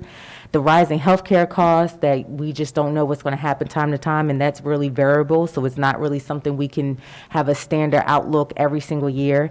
Then our fixed charges as it relates to salaries and wages, and food service needs. The reason why I put food service needs, and that's something that I'm also taking the time to really delve and look into, is because if we run in a deficit of food service, it's going to have to come from current expense to cover for that. So that's why I kind of put that as, you know, a noteworthy thing just to put in the front to keep in mind. Well, the aim is for that to be self-sustaining, right? Right. Yes, that's the goal. Do you have on here, what about transportation costs?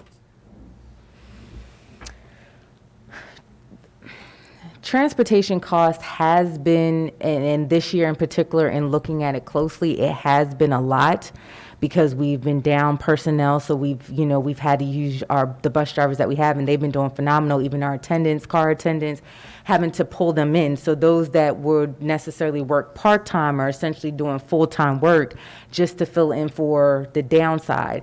But we're hoping to fill those positions so that it can kind of level out the playing field, so to speak. And we're hoping that, next year we'll be able to kind of redirect ourselves when it comes to our transportation costs and kind of get back on that. But COVID kind of hit us when it came to that. Fuel costs could go up a lot. Yes. They could double if we get in a war, or if there's a war. Yeah, but we do get state funding for transportation. So essentially, we do get the funding to cover for the transportation. So it's not what I've projected year end will probably be to the good about $97,000 in transportation. So we're running close, but it's not hefty. We're still okay. So what is the solution? And so this is why I said with fund balance. When I started here, I kept hearing about how fund balance is supposed to be for non-recurring costs. Okay, I get it. That's a true statement. However, and for Kent County Public Schools, it is different. And if you're looking at the trend, fund balance is really using it as a savings mechanism and not recurring costs, because we have to take our recurring costs and non-recurring costs and lump it together. So unfortunately, we are not at a place where we can say fund balance is just separate of what we actually have. We have to include it, as you can see in what I've demonstrated to you. So my thought processes with that is to continue to reevaluate our spending patterns, as well as continue to do economic spending decisions. Like, for example, with Centrix and 10-4, I work closely with Bill, and he streamlined a lot of our technology, our systems and softwares that our students use. So instead of us having a different payment amount every single year, we now have every 4 years, we're changing something. So at least gives us a standard fixed cost. I take something small as pens. If you really like pens, and there's really nice pens, some pens cost about $20, let's just say. But if Amazon is charging those same pens for $10 and Office Depot is charging those pens for $20, what's the most effective thing to do? Choose Amazon, not Office Depot. So stressing those things, even something small as that, pushing that out, because it's going to be important that we save every year. And especially with what we got going on with Kerwin and things going down to the future, it's going to matter for us to really look at how we're saving our costs, and even looking at our staffing patterns to, be in good standing. So that's why I say, even though we have that 1.5 million, that's definitely going to help us, because whatever we don't use in that fiscal year, it does get added back to the fund balance, and that's how it builds essentially. So if we ran into an issue, we should be definitely okay. But I did want to note that these solutions will always be evolving process, so there's not a stand-all, be-all of the solution. We'll still work together, but just as hindsight and what I presented to you, these are things that I kind of just think are definitely noteworthy, and how we can just kind of change our mindset and, just do different financial things to help our district as a whole. Yeah, we use our fund balance also to cover expenses that are going to be reimbursed by grants and things like that also. So if we want, is that correct that we do that, or? Not necessarily. So with restricted funding, you can basically knock it out because it's on a we get reimbursed for the fund. So essentially it's excluded anyway. We just upfront the cost, and then we have to bill for it, and they give it back to us. So it's not really, we use our funds, but it's not really using our funds. You just keep it as a placeholder until we get reimbursed from the state. Thank you. Can you give me an example of what you mean by review staffing patterns? Okay. I can. It would be looking at our enrollment. For instance, if we've lost students, then looking at the enrollment patterns and the staffing patterns at that particular school. So can we reduce staffing to accommodate the loss of students? So just Doing looking that at our anyhow, staffing. aren't Right, but Okay. but that's just continuing to Okay. review our staffing patterns. So that's pretty much what we wrote with that, is continuing to do that and review, because we have lost students. We lost a total of 77 students. So that, should result in some savings there as well. And we would hopefully do it by attrition and not Right. firing somebody. Right. Gotcha. Any additional comments, questions? We've been lucky enough to be able to do that. Okay, this was for information purposes only. No action was required. Real quick, when can we expect the budget to be presented at the next board meeting? Right. We're already requesting information from our administrative staff. We've already collected that. As you know, we didn't receive information, the definitive information about the budget until Friday. So we'll be putting that together, and our hope is that we will bring something back to you at the next board meeting. We probably will need to schedule a work session at that point, and I will be in contact with you to see if we need to do it prior to the next board meeting, or if we can wait and discuss the next board meeting. The reality is, because of the blueprint requirements, most of any additional dollars that we have is going to have to go towards those mandates and those requirements that we have for blueprint. I have a question. Assuming we start this foundation, will there be some cost to that, like startup costs that we have to budget for? I don't, I hadn't really anticipated that we would have startup costs that we would utilize our budget for. Where are we with that? Right now, I know Mr. DeVillio has put out some information out about getting some board Board members members. involved, but We're not getting haven't- results. No, not at this point.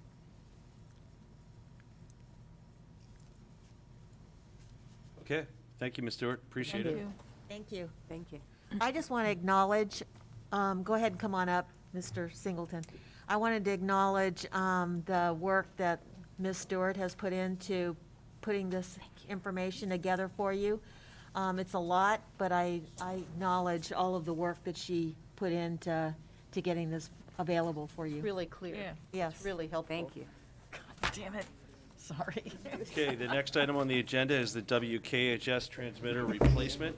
And Mr. Singleton is here. I think. Okay, good evening, Dr. Couch and President Getz and members of the board. Good evening. I have I guess another project to bring forward to you. The past 32 years, I have been on call 24 hours a day for this radio station, and I'm proposing to take us yet to a third-generation transmitter. So my first question is probably, what is a transmitter? Well, this is the equipment that allows us to push the signal out of the transmitter building, out to the tower, and then out to the community. And it's, in essence, the heart of the broadcasting system to be able to get the radio waves out to our roughly 60-mile coverage area. And the past, let's see, 1973 was the original transmitter that was installed. That was basically the one that the station went on the air with in 1974, and it was in service until 2001. And when Faye Miller was here, her and I went to basically, talk about replacing that transmitter with something that was, of course, as inexpensive as possible. So we decided to look at some used transmitters. And so I found a 1993 model, and this again is in 2001. We were able to purchase that, and I installed that in 2001. Well, 22 years later, 21 years later, it's reached the end of its 27-year life cycle. So here we are again revisiting, but it's still working, which is something we didn't have the previous generation, and that now we have the potential, if we replace this, we can have a standby transmitter, which is something we haven't had for quite some time. All right, so the 1973 on the left here is the first model that we had. This is basically a rack of equipment, very heavy, iron inside of it, and imagine a refrigerator that weighs as much as a safe, and that's basically the transmitter unit itself. The one in the middle is the 1993 model that currently is on the air right now, and inside of each of these is the picture on the right. There is a power tube. You may remember the old TVs with the tubes. This is a robust, bigger version of that, and that's how it creates the power output. That tube costs us about $3,000 to $5,000 every 18 to 24 months. I'm trying to eliminate that expense, and by going with a solid-state transmitter, this is what I have proposed. Basically, this is all transistorized, it's modular, it's very easy to work on, and it uses no tubes. So there's a lot more energy efficiency, there's low maintenance, and it's all industry standard. One of the things that I want to drive home is that the fact that this brand of transmitter is the same brand as the one that we're replacing, and it was the same brand as the original one. So unfortunately, I know there's a 3-bid process, but for this particular brand of transmitter, this model, there's a sole reseller distribution channel. We can go to the factory direct and pay $20,000 more for this transmitter. I'd rather not do that, but that's our only alternative.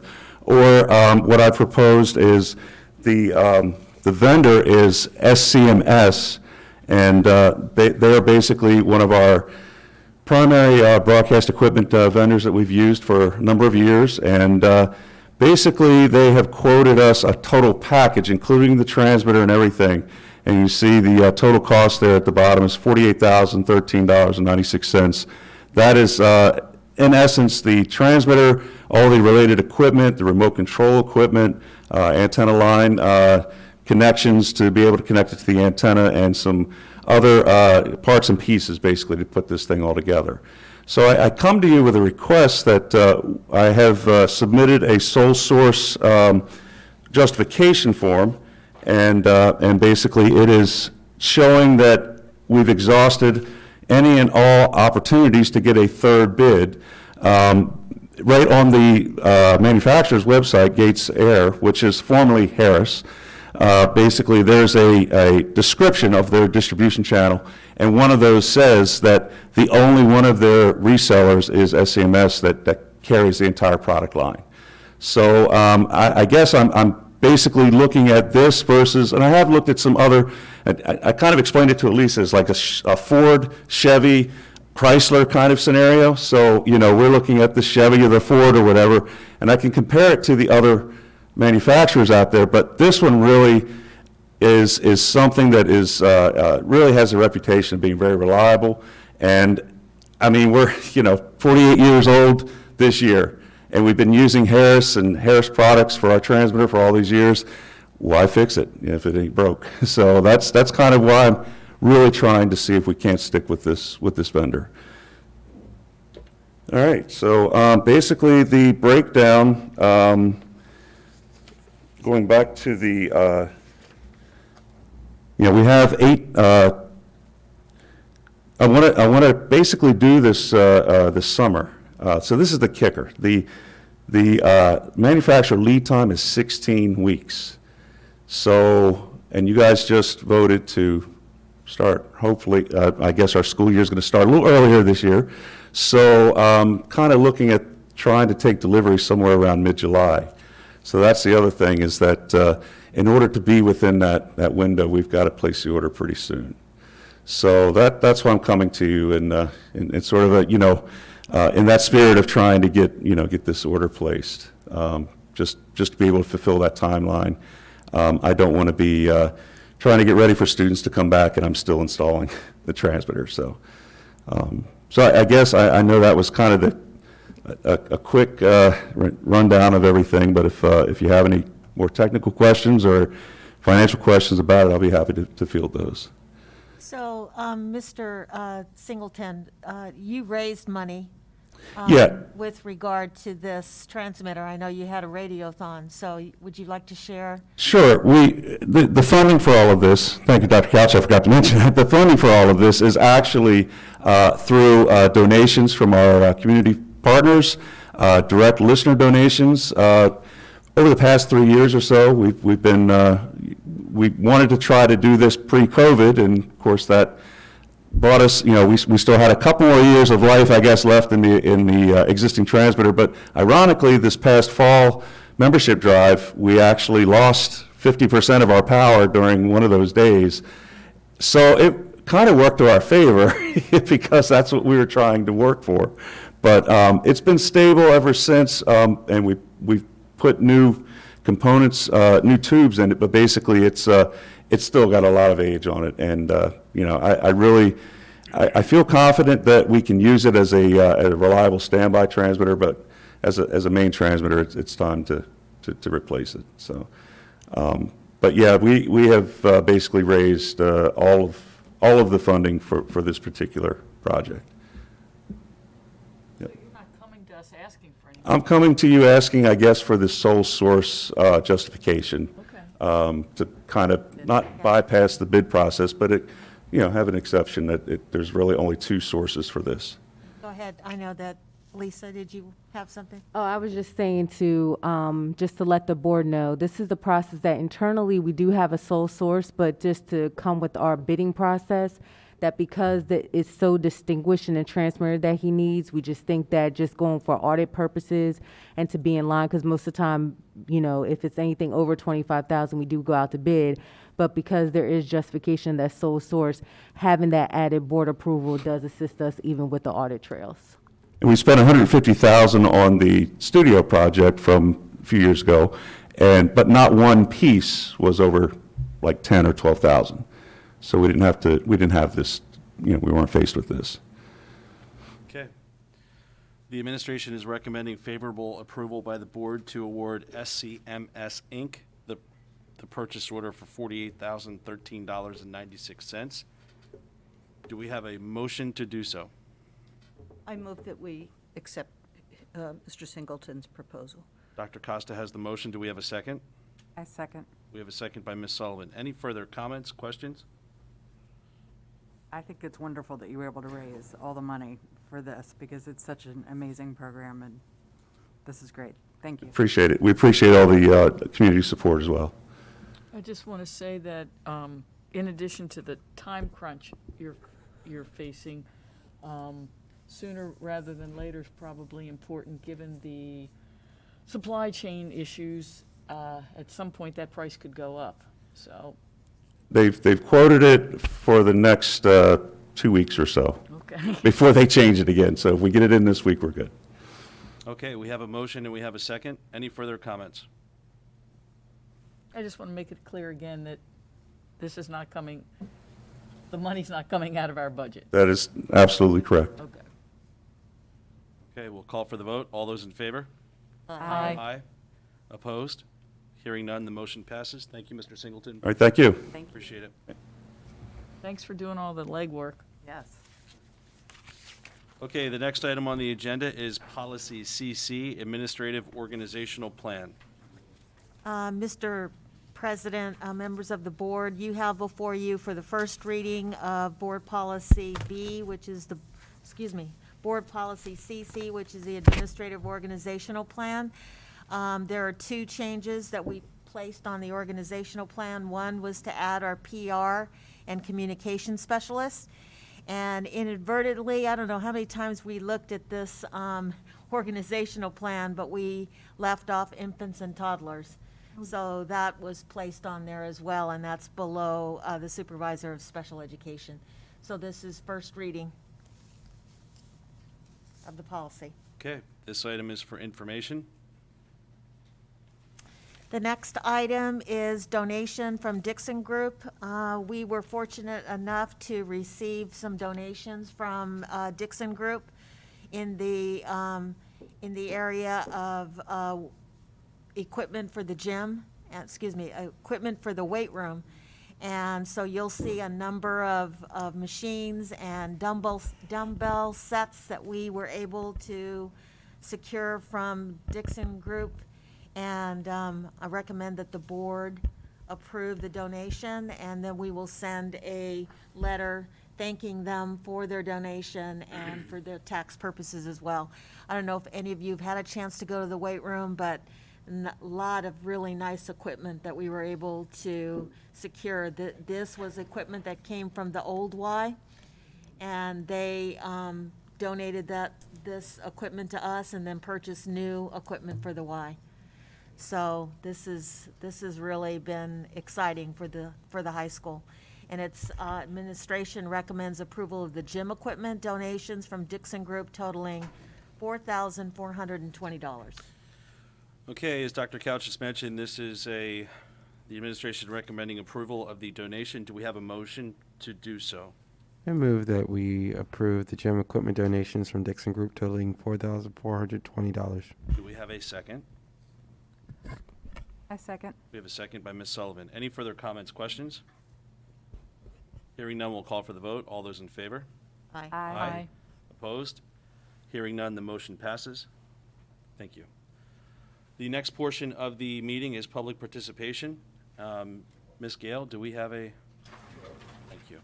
As you're walking up, speakers should limit their comments to 3 minutes. Comments about the actions or statements of individual staff members are not appropriate for public comments and should be referred to the superintendent of schools or processed through available channels. If submitting written testimony, speakers are requested to provide a copy to the president. Please remember that this is an opportunity for the community to address their comments to the board. It is not an opportunity for dialogue. If you have any questions that need an answer, please contact the superintendent or write a letter to the Board of Education and a response will be sent back to you. I have John Larimore.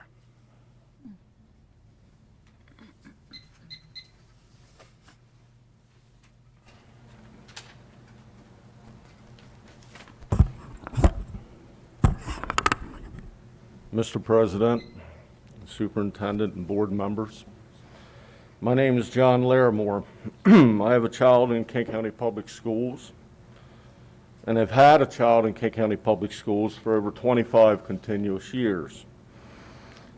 My son is at Kent County High School and my granddaughter is at Garnett. I am a taxpayer. I'm not here today for the incident that took place at the high school. I will touch on that. And I'm not here about masks, even though I work at Washington College and I've been dealing with kids living with us 24 hours a day, so I know the COVID thing and I know all that. I like to watch the news. I like to watch state and federal politics, and I can't do anything about what I see about what goes on a state and federal level. I was on the Board of Education in the early 2000s for a 6-year elected term. There's people in this room that might remember my time here. I never missed one meeting in 6 years. I never missed one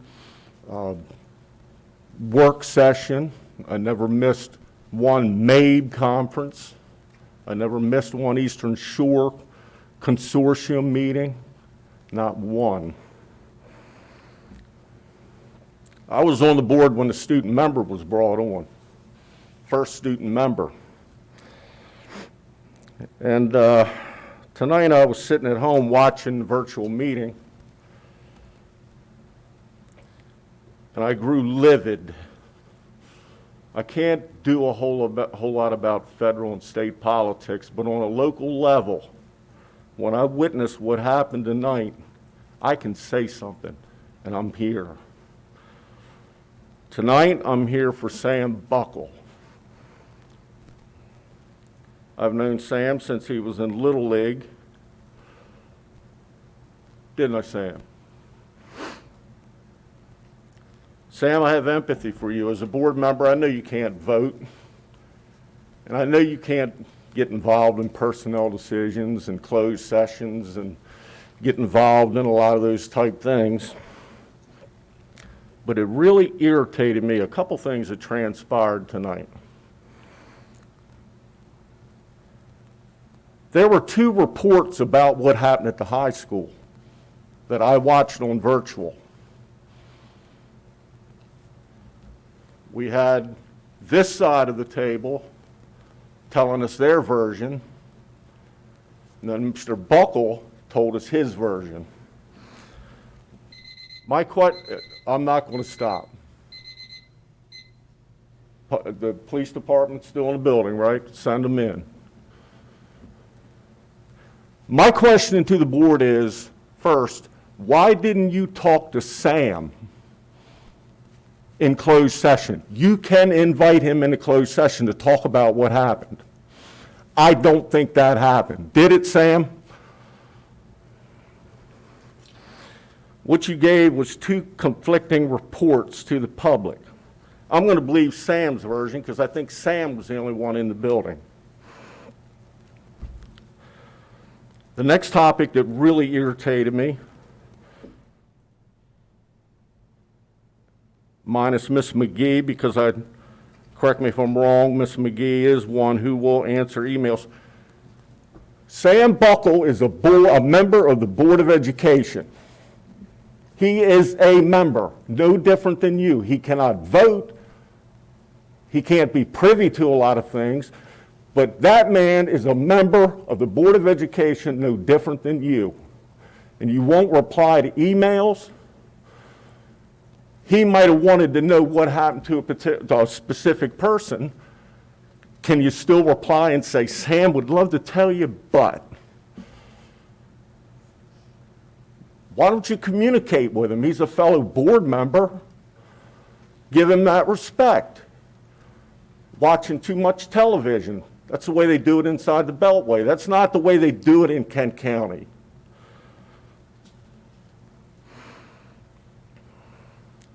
Another thing is having him pulled off to the side, Miss Superintendent, and having an administrator talk to him about a topic. Why not? You were at the school all day today. It doesn't take long to go out there and, hey, Ms. Hemstetter, can we send Sam up to the office real quick so I can chat just so we can get something squared away here?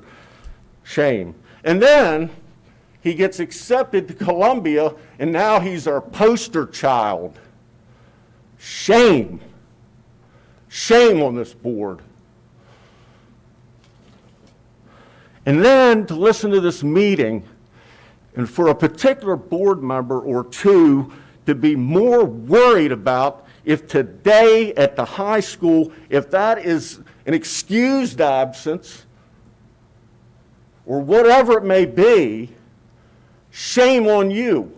The kids in that building learned more today about what's going on in society than any class book, any lesson could have taught. I've been with the American Legion Boys State program for 27 years, teaching AP government, 3-credit course at McDaniel College, and I'd have loved to have something like that to show the kids. Those kids learned today, so shame on you if you're worried about a lost learning day. You got bigger fish to fry. It's a shame, because like Sam said, I talk to my son every day. What happened at the high school? Miss Hemstetter has made a turn out there from what I understand. But listen to what happened. My son stayed for the whole day because he knew I wouldn't come get him to start with. But over 50% of the kids left that school. Parents in today's society are afraid. They're scared. Wouldn't you be? I get a text at work.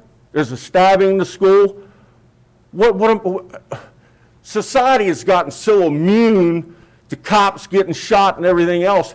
It's a wake-up call, people. This is a bigger fish to fry than worrying about an excused day off. Did I hear, sitting here since I got here, that we lost more kids again? Where do you think those kids are going? I brought my son back to Kent County Public Schools this year after a couple years out of here. And for those that are privy, and there's a couple in this room that know why I did it, but I brought him back. For how long? I don't know. But the one thing I do ask tonight, give your student board members the respect that they deserve. Thank you.